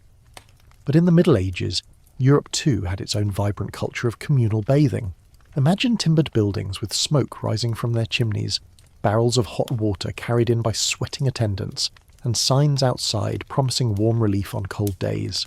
Step inside, and you're plunged into a world where hygiene, health, sociability and desire all mingled in sudsy water. One mainstream fact: medieval cities across Europe, Paris, London, Nuremberg, Prague, had bathhouses that flourished from the 12th to the 15th centuries. They were places where people gathered to wash, yes, but also to eat, drink and relax. In an era when most homes lacked private bathing facilities, the bathhouse served as both spa and social club. And therein lay the strangeness. Because where people gather, gossip follows, and where bodies mingle, suspicion of impropriety is never far behind.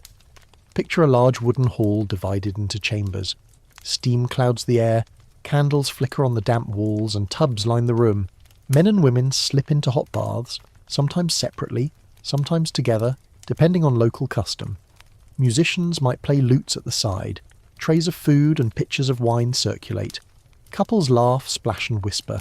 To an outsider, it might look more like a tavern with water than a solemn place of hygiene.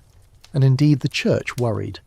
Preachers thundered that mixed bathing led to sin, that wine loosened morals, that bathhouses became dens of immorality. One chronicler sneered that more was washed away than dirt, yet bathhouses persisted, so popular they became impossible to suppress entirely. Historians still argue whether their reputation for impropriety was deserved or exaggerated by moralists. Here's a quirky tidbit. Bathhouse keepers often advertised their establishments with painted boards showing men and women merrily soaking together. Some even used cheeky signs with double meanings, frolicking rabbits, entwined vines, suggesting the experience was as much about pleasure as cleanliness. In Nuremberg, one bathhouse even had the motto painted above its door, "Here one bathes happily." You can almost hear the knowing wink in that phrase. Bathhouses weren't limited to cities, even small towns sometimes maintained them, often attached to inns. Imagine weary travellers stripping off dusty clothes, lowering themselves into steaming tubs, sighing as aches dissolved. With them, strangers bathed side by side, and gossip flowed as freely as the hot water. What better place to trade news, rumours, or flirtations than half submerged in suds? And the gossip could be damning. Stories circulated of affairs sparked in bathhouses, of nobles meeting lovers under the cover of steam. A Parisian satirist joked that a man could learn more about his neighbour's wife in one evening at the bath than in a year at church. True or not, the story stuck. But alongside the laughter and whispers, there was genuine medicine. Physicians recommended bathing for health, prescribing hot water for humoral balance, mineral baths for ailments, and even cold plunges for melancholy. Couples were sometimes advised to bathe together before attempting conception, cleansing body and spirit. Here again, health and desire intertwined, the bath both a cure and a stage for intimacy. And sometimes, things tipped further. Records from German cities mention bathhouses doubling as brothels. Attendants, called bath maidens, served food and wine, but also offered companionship for a price. In some cases, this blurred line was tolerated as long as it stayed discreet. In others, authorities cracked down. Still, the association of baths with sensuality became so strong that eventually, many towns banned mixed bathing altogether. You walk now through a steaming hall, the air heavy with damp wood and rosemary sprigs thrown in for fragrance. A group of merchants laugh over dice games in one corner. A young couple shares a goblet of wine, their knees brushing under the water. An old woman gossips loudly about her neighbour's daughter, while attendants carry trays of roast chicken. It is part tavern, part bath, part theatre of social life. And then humour slips in. One tale tells of a knight who tried to impress a lady in the bath by diving underwater and swimming the length of the tub, only to surface beneath a platter of sausages and send it flying. Another story describes a bathhouse owner fined for allowing a goat to wander through the tubs, drinking the hot water while bathers shrieked. Whether apocryphal or true, such stories reveal how lively, chaotic and ridiculous these spaces could be. Mainstream fact again. By the late 15th century, bathhouses began to decline in parts of Europe due to fears of disease, particularly syphilis. Authorities warned that shared water spread infection. Yet even then, the memory of bathhouses lingered in jokes, songs, and scandalous stories. For centuries they had been hubs where body and spirit collided in ways both wholesome and suspect. Historians still argue whether the decline was truly about health fears or whether moral campaigns finally won. Either way, the bathhouse became a symbol of a more playful, bodily medieval culture. A reminder that these people weren't always grim penitents or stern knights. They laughed, splashed, gossiped, and yes, sometimes indulged too freely. Imagine stepping back out into the cold night after a bath, skin flushed, hair damp, heart lighter. The chatter of gossip still echoes in your ears.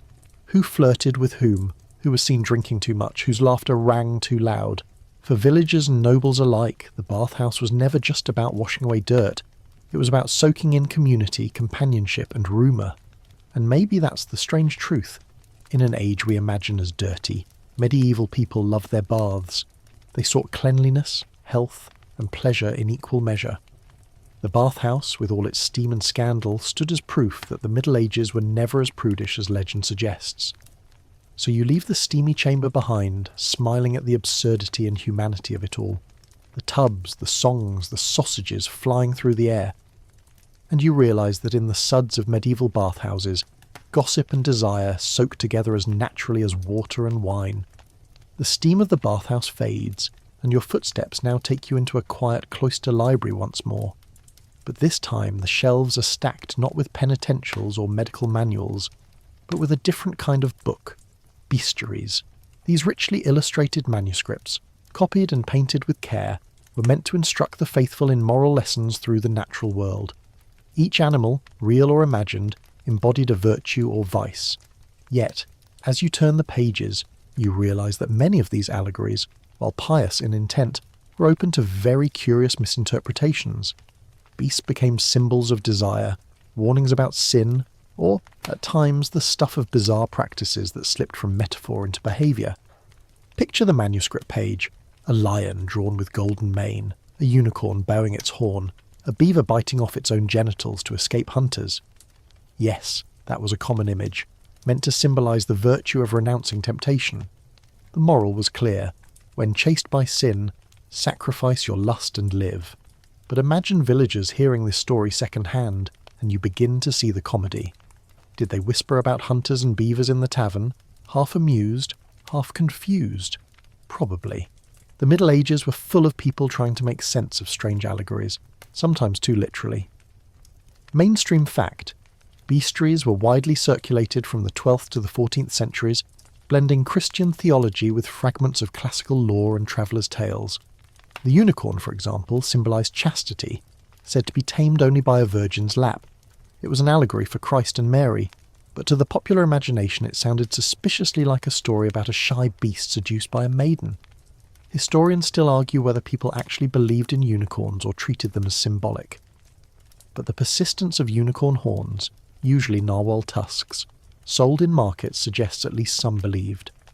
Now imagine you're a peasant hearing sermons peppered with animal tales. The priest explains that the pelican revives her young with her own blood, a symbol of Christ's sacrifice. But all you remember is the striking image of a bird pecking at its own breast.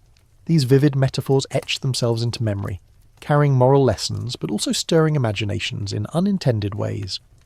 One quirky tidbit: the barnacle goose, a bird that migrated mysteriously, was thought to hatch from driftwood or sea foam.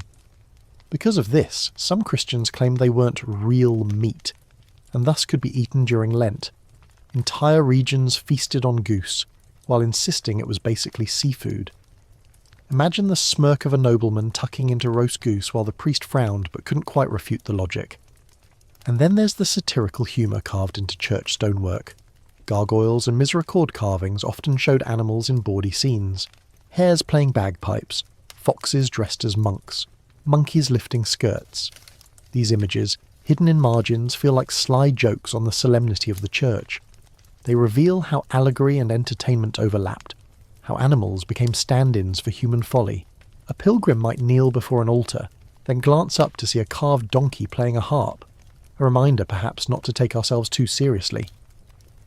But sometimes the lessons turn darker, warnings about beastly desire spilled into law and rumour. Accusations of people consorting with animals appear in penitentials and court records, often punished harshly. Were they true? Historians still argue whether such cases reflected reality or served as scapegoating for other sins. Either way, the language of bestiaries linking lust with beasts may have shaped how such accusations took form. Consider the werewolf legends too, tales circulated of men cursed to roam as wolves, sometimes as punishment for lust or adultery. In Ireland, one story tells of a priest encountering a werewolf couple who begged for absolution. The allegory was clear: sin turns men into beasts. Yet listeners might take it literally, whispering about neighbours vanishing into the forest under the moon. Desire, imagination and animal allegory blurred. And then there's the crocodile. Medieval bestiaries described it as a beast that wept fake tears to lure victims close. A moral about hypocrisy. But to villagers who never saw crocodiles, the image of a crying monster must have been both terrifying and oddly compelling. Perhaps they even imagined untrustworthy neighbours as crocodiles in disguise. The metaphor escaped its bounds, becoming part of gossip and folklore. Another quirky case: rabbits were said to reproduce without mating, spontaneously birthing litters. This idea reinforced the notion of constant fecundity. Rabbits, carved into church stone, became symbols of lust and excess. And you can't help but chuckle at the irony. Children hearing sermons about bunnies, adults snickering at the underlying message. Step now into a medieval hall where minstrels perform beast fables. A fox tricks a goose, a donkey brays at a court. The audience laughs, nods, and takes away the moral. But behind the laughter lies another truth. Animals were safe proxies for talking about human desires, too sensitive to mention outright. To mock lust, they showed goats. To warn against deceit, foxes. To talk about stubbornness, donkeys. Everyone understood the code. One mainstream example: the tale of the unicorn captured by a maiden was painted into tapestries, embroidered onto noble gowns and told in romances. It symbolised Christ, but also served as a metaphor for the taming power of female virtue over male desire. In practice, some audiences may have relished the sensual undertones more than the theology. Historians still debate how medieval viewers interpreted these layers. You stroll through a garden where nobles debate allegories. One man insists the phoenix rising from ashes proves the resurrection. Another laughs that it sounds more like wishful thinking. A lady fans herself, teasing that if unicorns bow to maidens, she ought to go hunting herself. In that exchange, you glimpse the playfulness that allegory allowed. Serious lessons wrapped in humour, desire hidden in symbols, and yes, there's comedy too. One manuscript describes the beaver castrating itself and offering its parts to hunters. A satirist twisted the tale, joking that monks should follow the beaver's example to avoid temptation. Imagine the snickers in a tavern as such jokes spread. Medieval humour was never far from the surface, even in sermons. So you see, bestiaries were more than quaint animal lore. They were mirrors, reflecting human fears and desires, clothed in feathers and fur. They taught lessons but also sparked gossip, laughter, and misinterpretation. Sometimes the allegories were taken too literally, leading to peculiar practices like eating geese during Lent, or believing rabbits reproduced miraculously. Other times they became sly jokes carved into stone or whispered in taverns. And historians still argue, were bestiaries primarily didactic, meant only to instruct, or were they also entertainment, filling idle hours with marvels? The truth likely lies in both. For medieval people, animals carried the weight of morality, but also the spark of mischief. As you close the illuminated manuscript, the beasts seem almost to wink from the page. The unicorn bows, the pelican bleeds, the crocodile weeps. Allegory and life blur, leaving you with the sense that in the Middle Ages, even animals carried the burden of human desire. The pages of the bestiary close, and once again you find yourself drawn into the thick of human company. No cloister or quiet library this time, but the raucous heart of a medieval wedding feast. The smell of roasted meat drifts through the hall, banners flutter in torchlight, and musicians pound out tunes on fiddles and drums. Weddings in the Middle Ages weren't simply solemn church ceremonies. They were full-blown community spectacles, with rituals, pranks, and curious customs that made them both joyous and bizarre. Imagine standing outside a village church as two young people are joined in matrimony. The priest intones Latin prayers, the couple exchanges vows, and just as you're lulled by the formality, a sudden shout erupts from the crowd. Children clang pots, women toss handfuls of grain, and neighbours laugh uproariously. The solemnity of the ceremony was often quickly overtaken by mischief.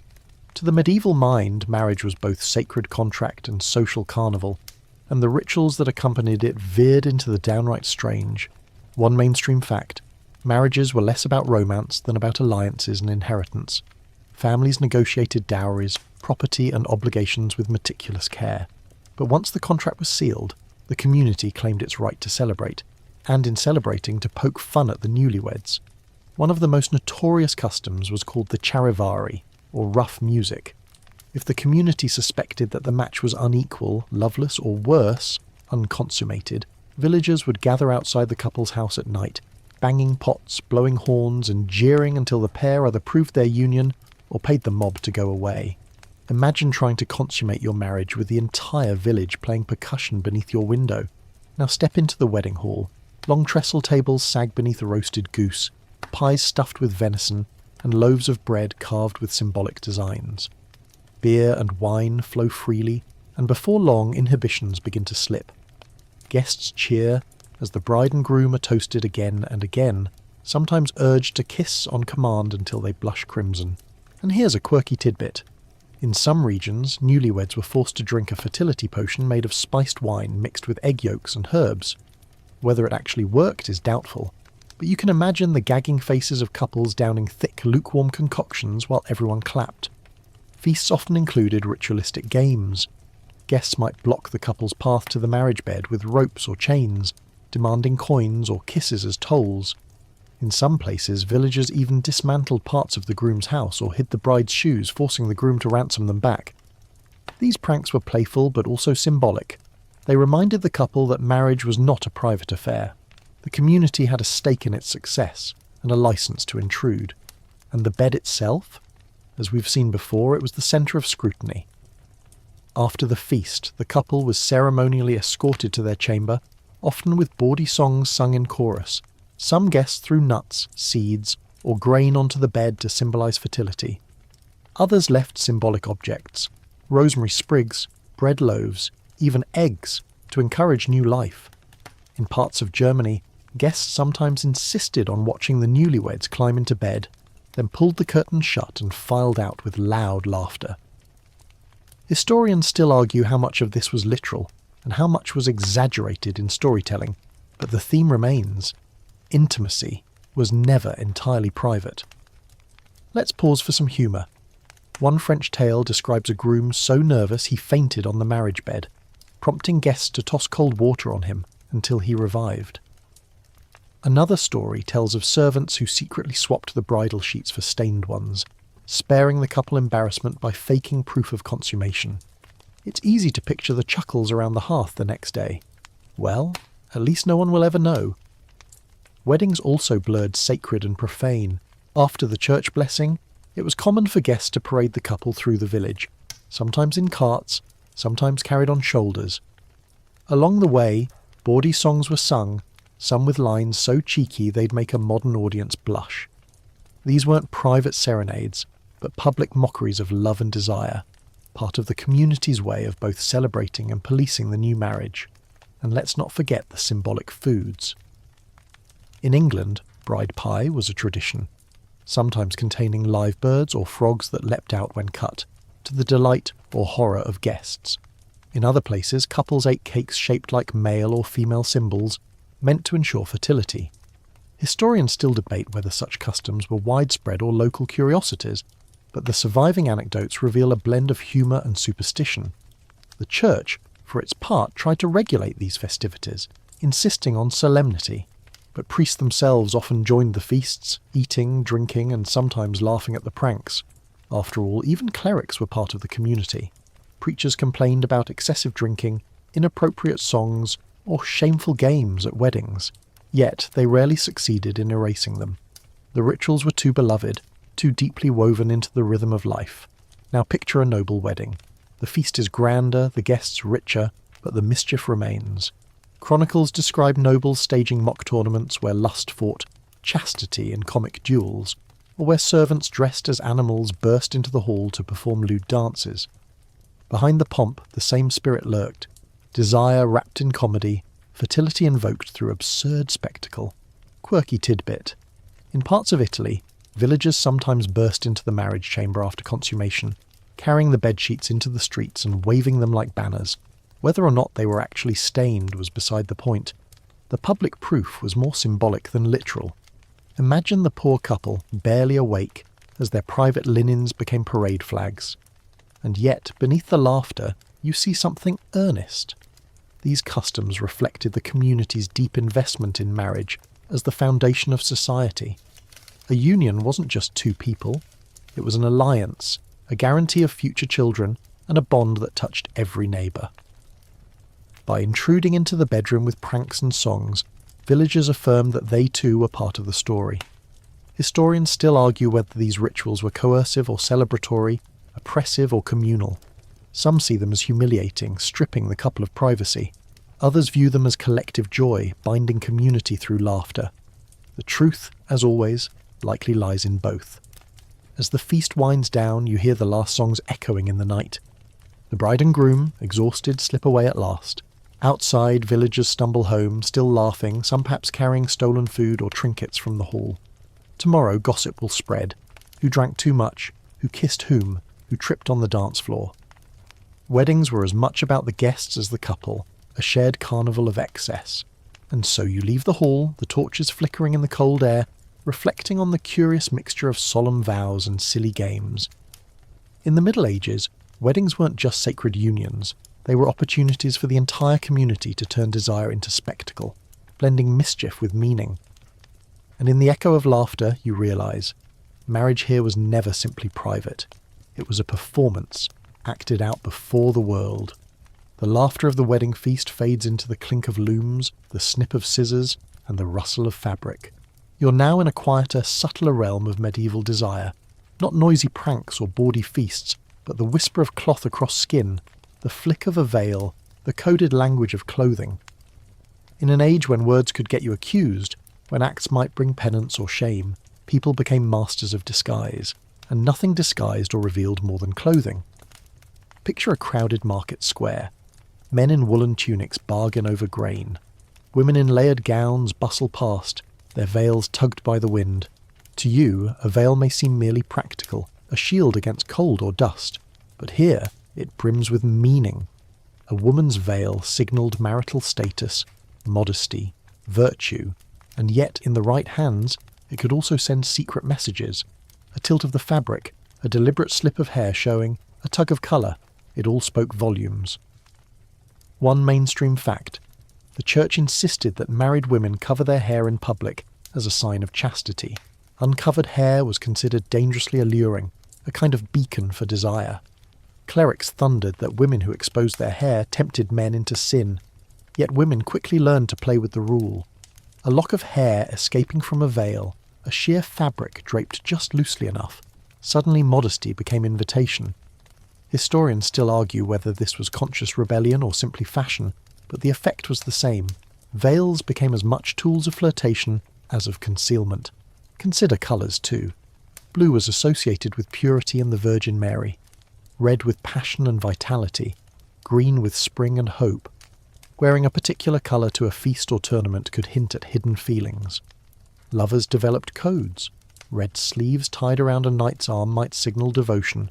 A green ribbon at a lady's wrist might promise a rendezvous. Entire romances bloomed in these subtle exchanges, visible to everyone yet understood only by a few. And then there were the gloves. Knights often presented ladies with gloves as tokens, and ladies returned the favour by dropping or offering them at just the right moment. One quirky tidbit: a lady dropping her glove in front of a man was sometimes a deliberate invitation, a test to see if he would retrieve it gallantly, or perhaps slip a note inside before returning it. Gloves became stages for entire silent conversations. Hats, too, carried their own signals. In some regions, men tipped or twirled hats to indicate interest. A hat worn slightly askew at a feast could be a playful sign, much as a wink might be today. Even belts had their meanings. Tightened to show restraint, loosened to suggest availability. A woman gifting her girdle to a man was among the most intimate tokens she could give, short of her hair. Speaking of hair, it became a language all its own. Loose hair symbolised maidenhood, while braids or veils signalled marriage. Yet in private, hair could be let down as a sign of intimacy. Troubadour poetry is full of knights yearning to see their lady's hair unbound, comparing it to rivers of gold or waves of night. In real life, a woman might loosen her braid at a feast just slightly, a subtle gesture noticed by only one pair of eyes, and sometimes clothing became comedy. Imagine a nobleman donning a lady's gown at carnival, parading with exaggerated gestures, mocking the codes of modesty. Or a peasant girl sneaking into a feast wearing her brother's tunic, causing gossip to fly. Satirical plays often poked fun at fashion, showing how quickly modesty could turn to vanity, and how vanity always hinted at desire. But clothing wasn't just personal, it was political. Kings and queens used dress to broadcast authority, but also fertility. Queens appearing in rich, flowing gowns with symbols of fruitfulness, pomegranates, vines, rabbits embroidered into hems, sent subtle signals of their dynastic hopes. Even coronation robes were embroidered with fertility motifs. You can almost picture courtiers staring, whispering, "She's wearing vines this year. Perhaps an heir is on the way." Historians still argue how much of this symbolism was consciously understood by ordinary folk. Did villagers read these signals with the same nuance as nobles? Likely not. Yet even peasants knew that red cloth meant vitality, that a ribbon given meant affection, that hair shown meant invitation. These codes weren't confined to courts. They rippled down through villages, taverns and fairs. Now picture yourself at a midsummer festival. Fires crackle, music rises, and couples dance in circles. A young man ties a ribbon around his partner's arm, green, promising affection. She slips a sprig of rosemary into his cap, promising constancy. The crowd sees it, laughs, cheers, but only the two of them know how serious the pledge is. In the coded world of clothing, even a sprig of herb stitched to a sleeve could bind two hearts. And here's a curious tidbit. Sumptuary laws, rules dictating who could wear what, often backfired.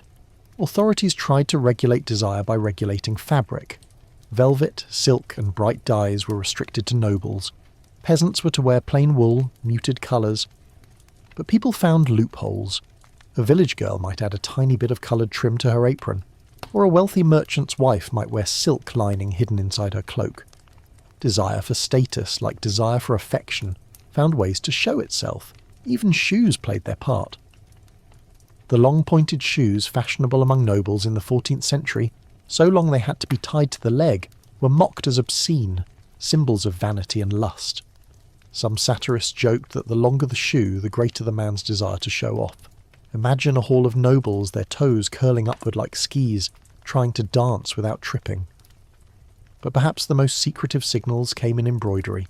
Ladies stitched messages into handkerchiefs, girdles, or hems, sometimes visible only to the lover who knew where to look. A tiny symbol, a set of initials, a flower motif with hidden meaning, all carried significance. These private stitches, often dismissed as women's work, became some of the most daring acts of communication. Imagine slipping a handkerchief with embroidered initials into a knight's gauntlet, knowing he would recognise it on the battlefield. And there's humour here too. One story tells of a lady who tried to signal her knight by wearing his colours at a tournament. Unfortunately, 3 other ladies wore the same shade, leading to chaos as the knight saluted the wrong one. Even in the secret language of clothing, misunderstandings were inevitable. So as you wander through markets and feasts, tournaments and courts, you realise that fabric was more than fashion. It was code, ritual, invitation. Veils concealed but also revealed. Gloves invited, ribbons promised. Embroidery whispered. Desire found its way into folds of cloth, into colours and gestures, into the language of dress itself. And historians still debate, were these signals truly widespread, or are we reading too much into scattered references? The surviving poems, plays and laws suggest they mattered deeply.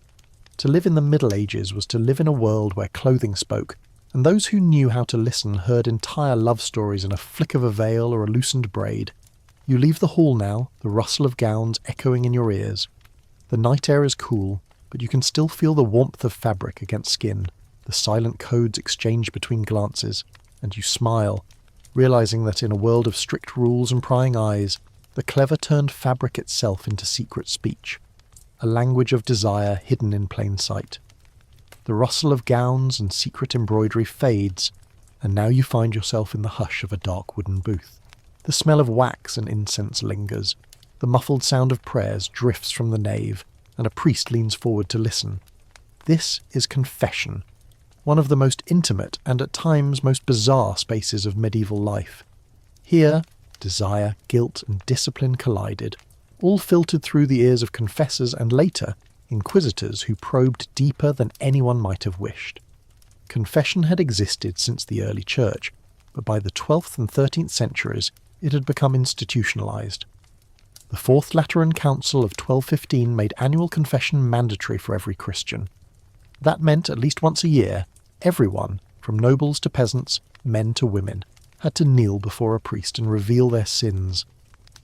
Imagine the pressure of bearing your soul in a society where every look, every touch, every thought might be judged as sinful.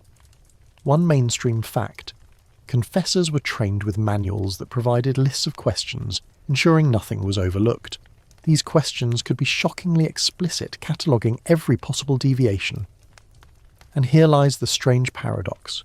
By trying to prevent sin, the Church ended up recording it in startling detail, producing a treasure trove of human behaviour. Picture yourself as a nervous peasant woman. The priest leans in and asks, "Have you lain with your husband on holy days? Have you uncovered your hair to tempt a man? Have you used herbs to prevent conception?" Questions like these not only probed into private life, they planted ideas. Historians still argue whether such interrogations revealed real practices or suggested possibilities penitents might never have considered. Some confessors went even further. Inquisitors, whose task was to root out heresy, often pressed people with relentless questions. Inquisitorial manuals, like the infamous Malleus Maleficarum later on, contained lurid detail about supposed witchcraft, diabolical sex and forbidden rites. Though much of it reflected paranoia more than reality, the effect was the same. Bizarre fantasies were preserved in official records, giving us today a window into both medieval fears and medieval imagination. A quirky tidbit: some confessors were warned not to ask too many details, lest they inadvertently teach their flock new sins. One manual even advised priests not to dwell on impure acts, or describe them too vividly. Yet to warn against over-describing, the manual had to describe what that meant, thus putting more ideas into circulation. You can almost picture the irony. Don't think of this, but if you did, here's what it would be. And for the penitents, confession was both terrifying and strangely cathartic. People confessed everything from lustful thoughts to outright adultery, from secret charms to awkward accidents. One woman in a recorded case admitted she had prayed for her husband's death so she might remarry. Another confessed she had eaten too much garlic before Mass and feared it was a sin of gluttony. The breadth of what people thought worth confessing reminds us how all-encompassing the system was. But desire haunted the confessional. Husbands accused wives, wives accused husbands. Priests asked questions about improper embraces or excessive delight in the marriage bed. In some places, confessors were instructed to ask women whether they had lingered too long with other women. This one line alone hints at possibilities rarely mentioned elsewhere, preserved only because a manual insisted on probing. Historians still argue whether these were common realities or anxieties projected by clerics. And then came the inquisitors. Their role extended confession into coercion. In cases of suspected heresy or witchcraft, they demanded testimony under oath, often using intimidation or torture. Accusations ranged from midnight orgies to pacts with the devil. The infamous sabbats described in later witch trials, flying on broomsticks, kissing animals, feasting on forbidden flesh, may never have happened, but they were recorded in such detail that they shaped European imagination for centuries. Imagine being a frightened villager accused of strange practices. The inquisitor leans forward, demanding, "Did you meet in the woods at night? Did you lie with demons? Did you eat the flesh of children?" Terrified, many answered yes, weaving the inquisitor's fantasies into supposed reality. In this way, bizarre sexual and magical practices, whether or not they ever existed, entered history books. And yet, amid this sternness, humour still flickered. Stories circulated of clever penitents who tried to trick confessors. One tale tells of a man who confessed that he had stolen a loaf of bread, but forgot to mention the cheese. When the priest found out, he laughed and doubled the penance for forgetfulness. Another story tells of a woman who confessed lustful dreams, and then admitted sheepishly that the man in her dream was the priest himself. Imagine his discomfort, scribbling penance while blushing under his cowl. Confession also became material for satire. Writers mocked priests who pried too much or abused their position. One Fabliau, a comic French tale, describes a priest who convinces a woman that the only cure for her sin is to lie with him. The humour is bawdy, the moral sharp. Beware confessors who exploit their role. Such stories circulated widely, showing how ordinary people saw both the absurdity and danger in the confessional system. Yet confession was powerful. For all the fear and misuse, it gave medieval people a structured way to process guilt, to voice desires that could not otherwise be spoken aloud. In a world without psychologists, the priest became confessor, counsellor and judge all at once. Imagine the relief of a peasant woman whispering secrets she had carried for years, walking away with a lighter heart after a penance of prayers. Mainstream fact: confession shaped European culture so deeply that even secular courts began adopting its methods.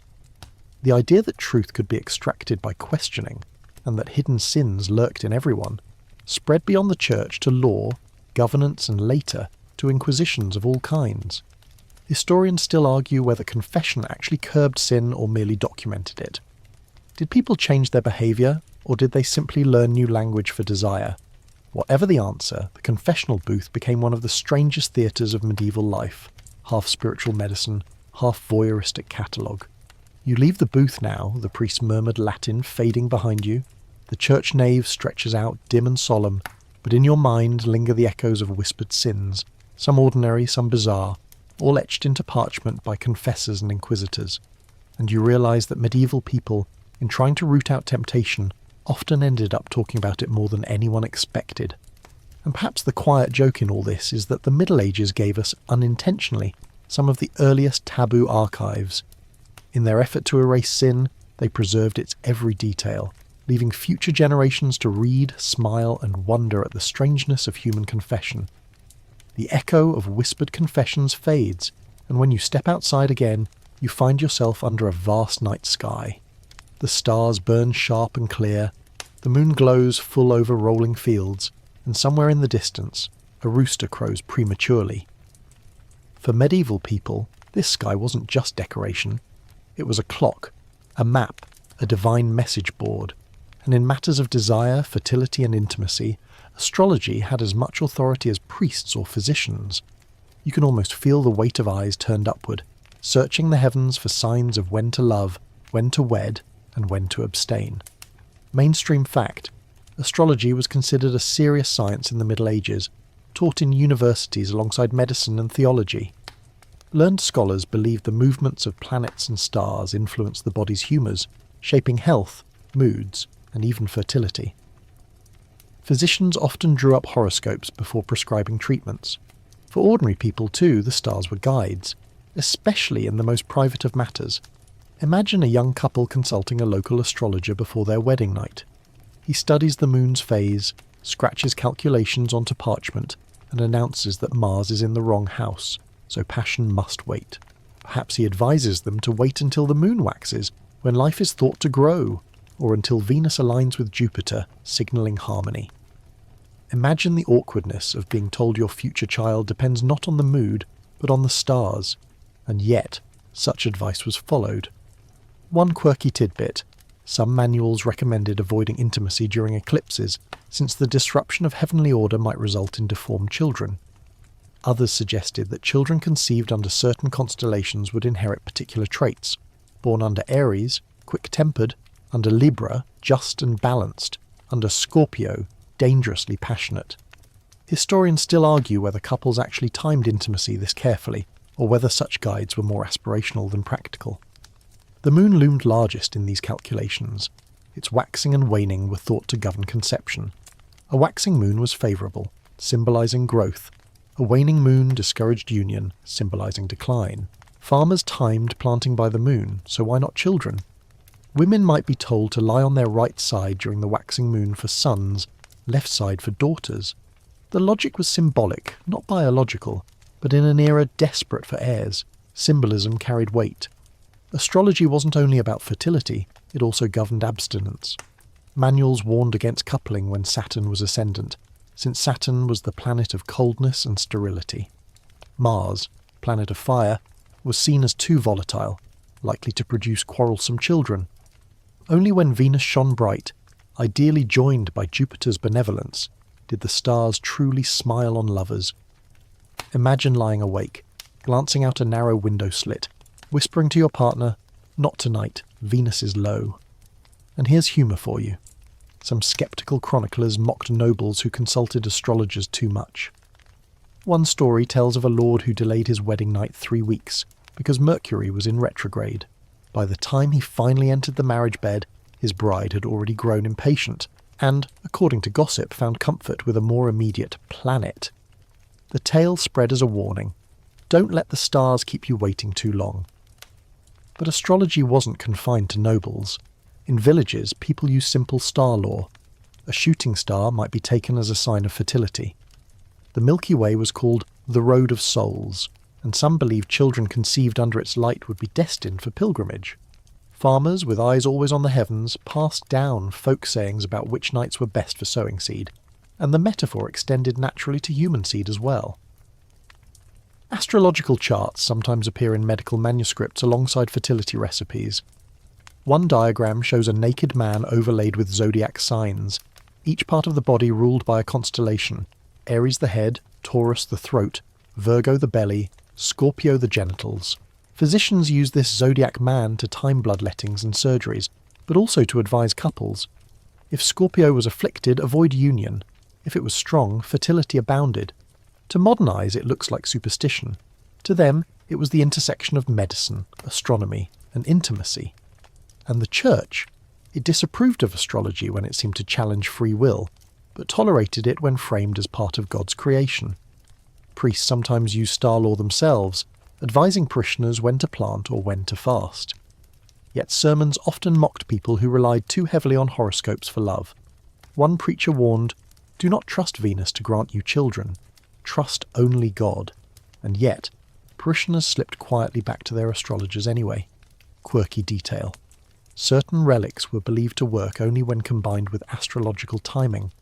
A girdle of the Virgin might be lent to a barren woman, but only if she wore it under a waxing moon. A pilgrimage to a fertility shrine might be urged during spring equinox, when light overcame darkness. Time, body and sky blended into a seamless ritual. And sometimes, astrology provided a convenient excuse. A noble husband accused of neglecting his wife might claim, "The stars forbade me." A wife suspected of infidelity might insist her child was oddly tempered not because of its father, but because of its constellation. Gossip itself adopted astrological language. "She's a hot one, born under Mars," or "He's cold, Saturn's son." You hear echoes of this today in modern horoscopes, proof that the medieval fascination never truly died. Historians still argue whether ordinary couples truly lived by the stars or whether astrology was more a noble pastime. Yet the evidence of charts, sermons and folk sayings suggests it filtered down widely. After all, when crops, weather and even kings' fortunes were thought tied to the heavens, why wouldn't love be as well? Imagine now a quiet courtyard at midnight. A couple stands together gazing upward. The man points to Venus, bright in the sky, and whispers that it is a good omen. The woman laughs softly, slipping her hand into his. They may not fully understand the mechanics of the heavens, but they feel reassured, believing the universe itself blesses their union.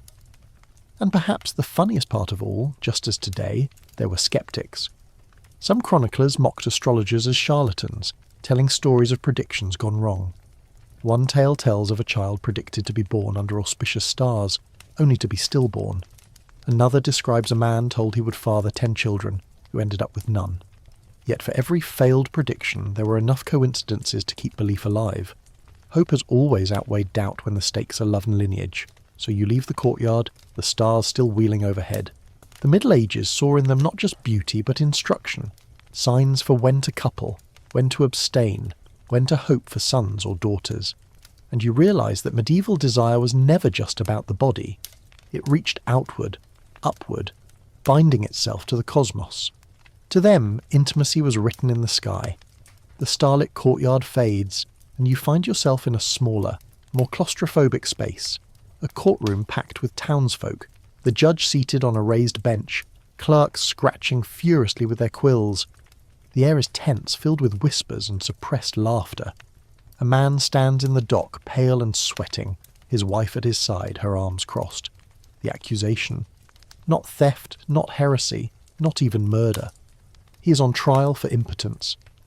In the Middle Ages, when marriage was first and foremost about producing heirs, the inability to consummate was not just a personal embarrassment, it was a matter for public record and public judgment. Mainstream fact, impotence trials were a very real feature of medieval and early modern Europe. If a wife claimed her marriage was unconsummated, she could petition for annulment. But to do so, she had to prove her husband was incapable. That meant subjecting both parties to an ordeal of humiliating inspections, questions, and sometimes even public tests. You can almost feel the man's shame as the court demanded he prove what most people considered private. One of the most notorious practices was the congressus interruptus, a literal trial by Congress. In such cases, a couple might be ordered to attempt intercourse under the eyes of witnesses, doctors, midwives, even clerics, who would then report on whether the husband was capable. Imagine the sheer awkwardness of a couple trying to perform under such scrutiny, the silence broken only by quill pens scratching notes. Historians still argue how often these trials actually occurred. Some say they were rare but sensational, others suggest they were more common than we'd like to imagine, and if a man failed, the verdict could be devastating. Annulment freed the wife to remarry, while the husband was marked with shame that could haunt him for life. Chronicles gleefully reported cases where noblemen, even kings, were humiliated in such trials. Henry VIII famously tried to use claims of non-consummation to annul his marriage to Anne of Cleves, though his embarrassment was cloaked in political manoeuvring rather than open court. But trials weren't always so formal. In villages, impotence was often attributed to charms or curses.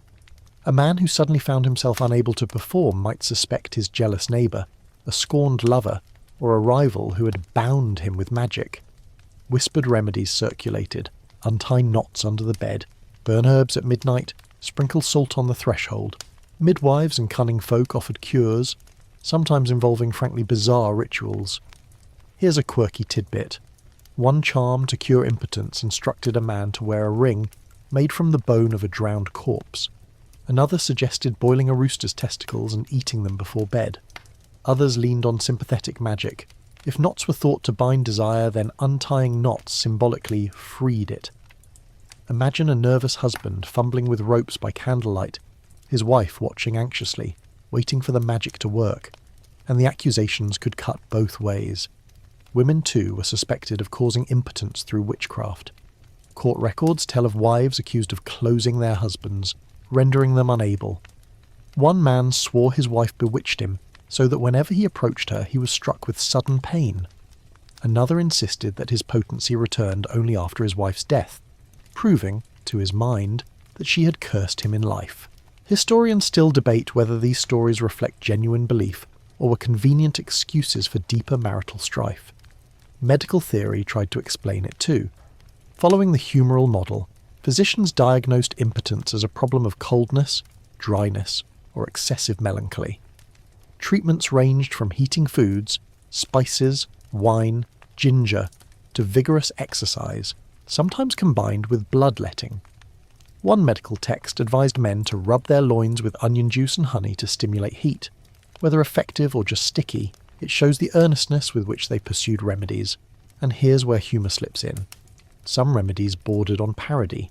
One manual recommended holding warm pigeon blood against the body. Another prescribed wearing fox genitals in a pouch around the waist. Imagine the sight of a merchant striding through town with such a talisman swinging under his tunic, convinced it made him virile. Villagers must have chuckled behind his back, yet the fear was real. Impotence wasn't just a personal crisis. It threatened a man's honour, his wife's security and his family's future. In noble households, it could unravel dynastic plans. In peasant villages, it could spark gossip that never died.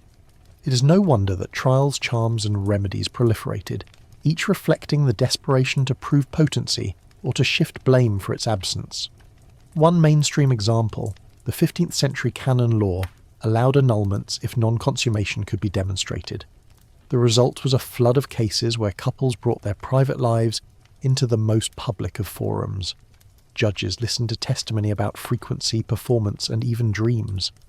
Imagine a solemn cleric scribbling notes while a red-faced husband explained that the instrument would not rise. It sounds absurd, but it was deadly serious. Villagers, meanwhile, told tales of men cured by pilgrimages.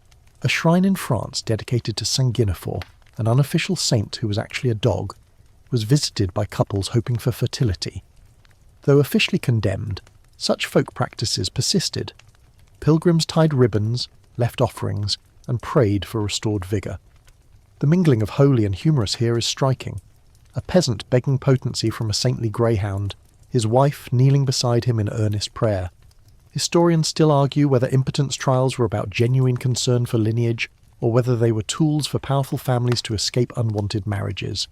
Certainly, annulments often served political ends. Yet the fact that even ordinary villagers invoked magic, charms, and gossip around impotence shows how universal the fear was. And of course, satire thrived. Fabliaux, comic French tales, often mocked old men who married young wives, only to find themselves impotent. One story tells of a wife who tricks her husband into thinking she's cured him with a potion, while actually meeting her lover in secret. Another has a husband cured only after being beaten with nettles, the punchline being that pain, not potion, restored him. Medieval audiences laughed because they recognised the anxiety behind the joke. You sit now at the back of the courtroom again, the judge delivering his verdict. The husband, humiliated, is declared impotent, the marriage annulled. The crowd murmurs, some sympathetic, some amused. Outside, gossip spreads instantly. Did you hear? He couldn't. The man slinks away, his reputation shattered, while his wife begins a new life, free to remarry. And as you walk away, you realise how strange and human this all is. The Middle Ages treated potency not as private, but as public, as communal property. Trials, charms, and accusations exposed the most intimate aspects of life to scrutiny, laughter, and judgment, and historians still debate. Were these rituals more about justice, more about spectacle, or simply about giving shape to anxieties everyone shared? In the end, whether through rooster testicles, unknotted ropes, or humiliating trials, medieval people revealed their deepest fear, that desire might fail them, that bodies might betray them, and in trying to master that fear, they left behind some of the strangest and most telling stories of their age. The hushed courtroom fades, but the theme of humiliation lingers as you step into a town square at midday. The sun is bright, the air thick with voices, and in the very centre stands a wooden platform. A man is tied to the pillory, his head and hands locked in place. Children pelt him with rotten vegetables, women laugh, and the crowd jeers. His crime? Not theft, not murder, something far stranger. Perhaps he strayed from marital duty, perhaps he was caught in scandalous play, perhaps he simply joked too crudely about desire. Whatever the case, his punishment is public shame. In the Middle Ages, sexuality was not always confined to bedrooms. It was dragged into the square for all to see. Mainstream fact, medieval justice relied heavily on public punishment. Stocks, pillories, cucking stools and charivaris weren't just about deterring crime. They were spectacles of discipline, meant to reinforce community values. When it came to sexual misconduct, adultery, prostitution, impotence trials, or unnatural acts, the penalties often aimed not to physically harm but to humiliate. Shame, after all, was a potent tool. Take adultery, for example. In some towns, adulterous women were forced to ride backward on donkeys through the streets, wearing ridiculous hats or carrying symbolic objects. Men, too, might be paraded in their underwear, mocked by neighbours. Imagine the awkward shuffle of a red-faced noble, stripped of dignity, while peasants laughed freely. For a society so steeped in hierarchy, public mockery was one of the sharpest punishments. Quirky tidbit. In Germany, a cuckolded husband could be mocked with horns tied to his head, paraded around to signal his wife's infidelity.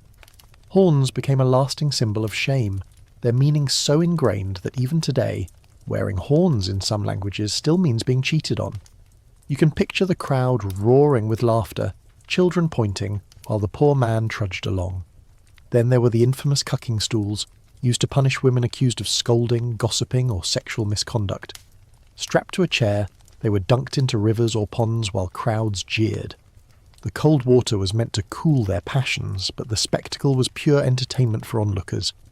In some places, couples accused of quarrels were dunked together, forced to reconcile amid laughter. Historians still argue whether these punishments were truly about morality, or whether they served mainly as community theatre, and prostitution, a paradox. In many medieval towns, brothels were tolerated, even regulated by authorities. Prostitutes paid taxes, worked in designated districts, and were sometimes seen as necessary evils to protect respectable women from harassment. Yet at the same time, prostitutes could be shamed publicly if caught outside their quarters or soliciting improperly. Some towns forced them to wear striped cloaks or bells around their necks so everyone could recognise them. The hypocrisy was glaring, tolerated in one space, ridiculed in another. Punishments could grow bizarre. One record tells of a man caught in bestiality paraded through town with the animal beside him, both eventually executed. Another story from France describes men forced to march with underwear on their heads as symbols of their disgrace. Sometimes couples accused of premarital intimacy were tied together naked and left to stand before the church door until the congregation had their fill of laughter. And humour, always humour. Public shame was half punishment, half farce. Fabliaux and folk tales revelled in stories of cuckolds paraded through streets, of priests exposed for hypocrisy, of women tricking their husbands into absurd situations. One popular tale describes a man punished for adultery by being made to kiss the town's most unattractive animal, usually a donkey's backside. Whether this happened or was just a joke, it reveals how laughter and discipline intertwined. One mainstream fact: the charivari, or rough music, was a widespread custom across Europe. Villagers gathered to mock couples whose unions were scandalous. Old men marrying young girls, widows remarrying too quickly, or couples suspected of infertility. They banged pots, blew horns, and sang bawdy songs outside the couple's home, until the embarrassed pair either paid them off with food and drink, or endured the ridicule long enough to satisfy the crowd. Imagine lying in bed, trying to ignore the racket while the whole village drummed your failures into the night. Sometimes punishments took the form of enforced costumes. A man guilty of lechery might be made to wear women's clothing in public. A woman accused of adultery might have her hair shaved off, her beauty stripped away as a visible mark of dishonour. These gestures were symbolic but devastating in a society where reputation meant everything. Historians still argue whether these punishments actually deterred misconduct or simply entertained the crowd. After all, some repeat offenders seemed unfazed, turning their public shame into a kind of notoriety. Perhaps the true effect was less on the punished and more on the spectators, who were reminded of the consequences, and got a hearty laugh besides. Consider, too, the role of the church. Ecclesiastical courts dealt with many cases of sexual misconduct, assigning penances like fasting, pilgrimages, or public confession. Yet sometimes these punishments too became spectacles. A sinner might be forced to stand barefoot at the church door holding a candle, dressed only in a shift, while the congregation filed past. The ritual of shame reinforced both sin and redemption, but also provided a spectacle for gossip. Quirky tidbit. In England, a man accused of impotence might be paraded through town riding a horse backward, holding a spur as mockery of his uselessness. The crowd laughed, the wife smirked, and the man bore a reputation he might never shake. For all its cruelty, the ritual reveals how communal and public sexuality was in this era, far from the private sphere we imagine today. And let's not forget the songs. Crowds often sang bawdy ballads tailored to the offence.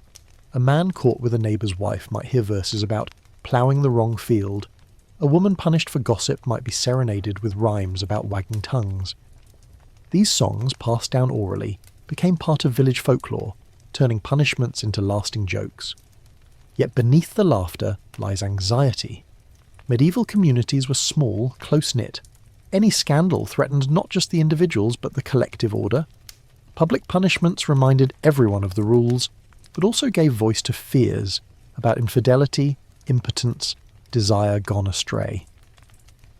By turning shame into spectacle, communities tried to contain what they couldn't fully control. Historians still debate, were these punishments acts of cruelty or rituals of cohesion? Did they oppress women more than men, or did they cut across gender, humiliating anyone who broke norms? What is certain is that sexuality in all its messy reality was never entirely private. It was policed not just by priests and lords, but by neighbours, who wielded ridicule as their sharpest weapon. So you leave the square, the echoes of laughter and jeers still ringing in your ears. You've seen how punishment in the Middle Ages often meant not prison or pain, but shame, paraded before the community. And you realise that for all its cruelty it was also deeply human, a recognition that nothing stings more than mockery, and nothing binds a community more than laughing at another's folly. And perhaps you smile at the irony. The same people who dunked gossips and mocked cuckolds also sang bawdy songs at weddings, traded fertility charms and bathed together in steamy bathhouses. Public shame, like public celebration, was just another way the medieval world made desire into theatre, played out not in private chambers, but on the grand stage of everyday life. The noisy jeers of the town square fade into silence, and you find yourself standing at the threshold of the modern world. The torches of medieval punishment sputter out, but their smoke seems to curl into the air of today. For while the Middle Ages ended centuries ago, many of their most bizarre practices and obsessions didn't vanish entirely. They morphed into folklore, customs, even jokes that still linger in our own time. The strange echoes of fertility charms, bed tests, rough music and bestiaries survive, disguised but persistent, reminding us that history is never fully buried. Think first of language. Everyday words we use still carry traces of medieval anxieties. To wear the horns as a cuckold, to make a charivari in mocking noise, to be a donkey or fox in character, all of these flow from centuries-old customs. Horns on a husband's head, once paraded in shame, now appear in idioms and jokes. The noisy banging of pots outside a house to mock a mismatched couple became, over time, the playful chivalry still remembered in some rural communities. Even fairy tales, wolves in forests, maidens tamed unicorns, witches brewing potions, draw on medieval bestiaries and inquisitors' manuals, their allegories stripped of theology but not of wonder. Mainstream fact, many so-called medieval sexual customs were later exaggerated by Renaissance satirists and Enlightenment critics eager to portray the Middle Ages as backward. Voltaire and his peers delighted in ridiculing the era as an age of superstition and repression. Yet their mockery preserved stories that might otherwise have been forgotten. Whether these tales were literal truths or not, they shaped how generations imagined medieval desire, as awkward, bizarre, and faintly comical. Historians still argue which customs were truly widespread, and which were more rumour than reality, and the relics remain, sometimes literally. Pilgrimage sites tied to fertility, wells, trees, relic girdles, still exist in parts of Europe. Couples still tie ribbons to trees in Ireland, still drop coins into holy wells, often with no awareness that they echo rituals once condemned as superstition. Tourists visit shrines where saints' hair shirts or marriage girdles are displayed behind glass, fascinated not just by the faith, but by the intimate hopes those objects carried. Quirky tidbit. Unicorn horns, once prized as cures for impotence or poison, survive today as narwhal tusks in museum collections. In their glass cases they no longer promise fertility, but they remind us of a time when desire and wonder were mapped onto creatures never seen. Similarly, mandrake roots carved into human shapes, once sold as charms, lie desiccated in cabinets of curiosity, their power transferred from fertility to fascination. Our modern wedding customs, too, carry faint medieval shadows. Throwing grain or rice at couples echoes the fertility seeds tossed on marriage beds. Bridal veils, once signs of modesty and ownership, are still worn, though their meaning is now softened. Even the bawdy songs sung at receptions echo the rough music of charivaris, transformed from punishment into play.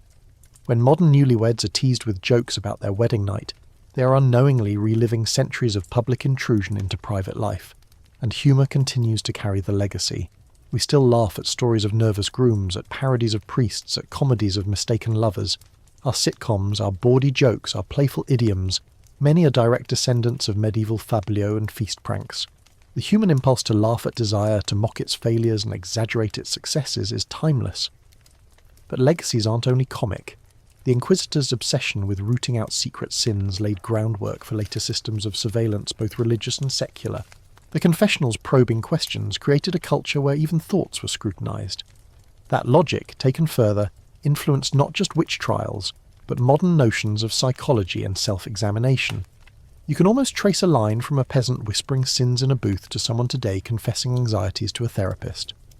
The stage and the stakes changed, but the impulse to speak desire aloud and have it judged, or healed, remains.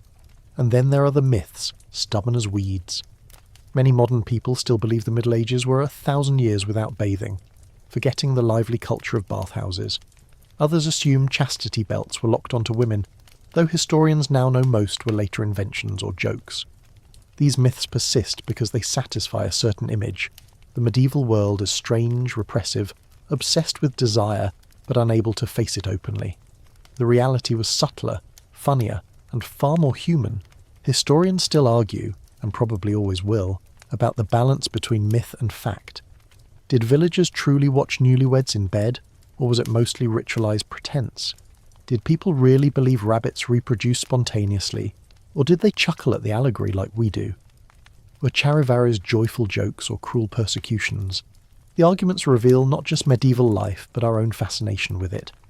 We want the Middle Ages to be strange, because strangeness makes the past alive.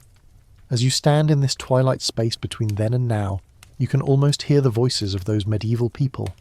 A peasant woman tying a ribbon to a tree, whispering a prayer. A knight sighing over his lady's veil, hiding a smile behind his goblet.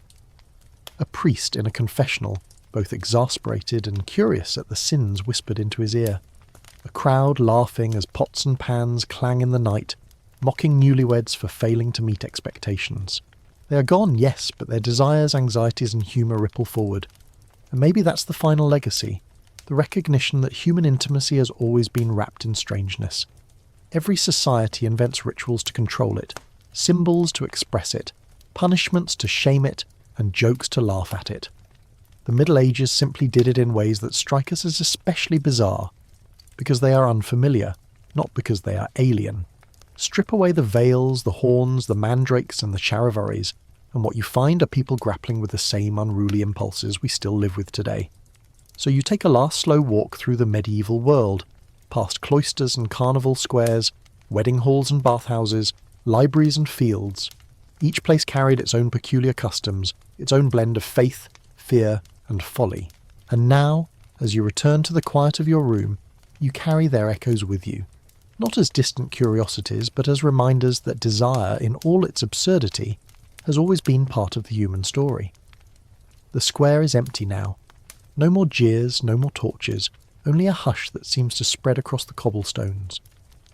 The voices you've followed through this long night, priests and peasants, lovers and jesters, fade into memory. What remains is a softer sound, the whisper of cloth, the murmur of streams, the hush of wind against old stone walls. Let your mind drift for a moment, away from the spectacles and scandals towards something gentler. Imagine the glow of a candle guttering low, its light stretching long across a wooden floor. Somewhere, a church bell tolls a slow and steady rhythm, not to summon but to soothe. The air is cool, touched with the faint scent of rosemary, lavender, or the smoke of a hearth slowly burning down. In this softened light, the strangeness of the Middle Ages no longer feels harsh. The pranks, the punishments, the whispered charms, all settle into stories, curiosities safely folded away. What lingers instead is the humanness behind them, the laughter and fear, the longing and relief. Across centuries you can still sense how deeply people wanted connection, children, reassurance, and sometimes simply a good laugh. Breathe slowly now, as though you too were stepping out of a noisy hall into the stillness of midnight. The torches are gone, the doors are closed, and the streets are yours alone. Let your thoughts dim like the lamps in windows above, one by one flickering out until only quiet remains. And as sleep begins to gather, remember, every age carries its oddities, its rituals, its quirks. The Middle Ages were no exception, But through it all, people remained what they always are, searching, fumbling, laughing, loving. Rest easy now, the journey is done.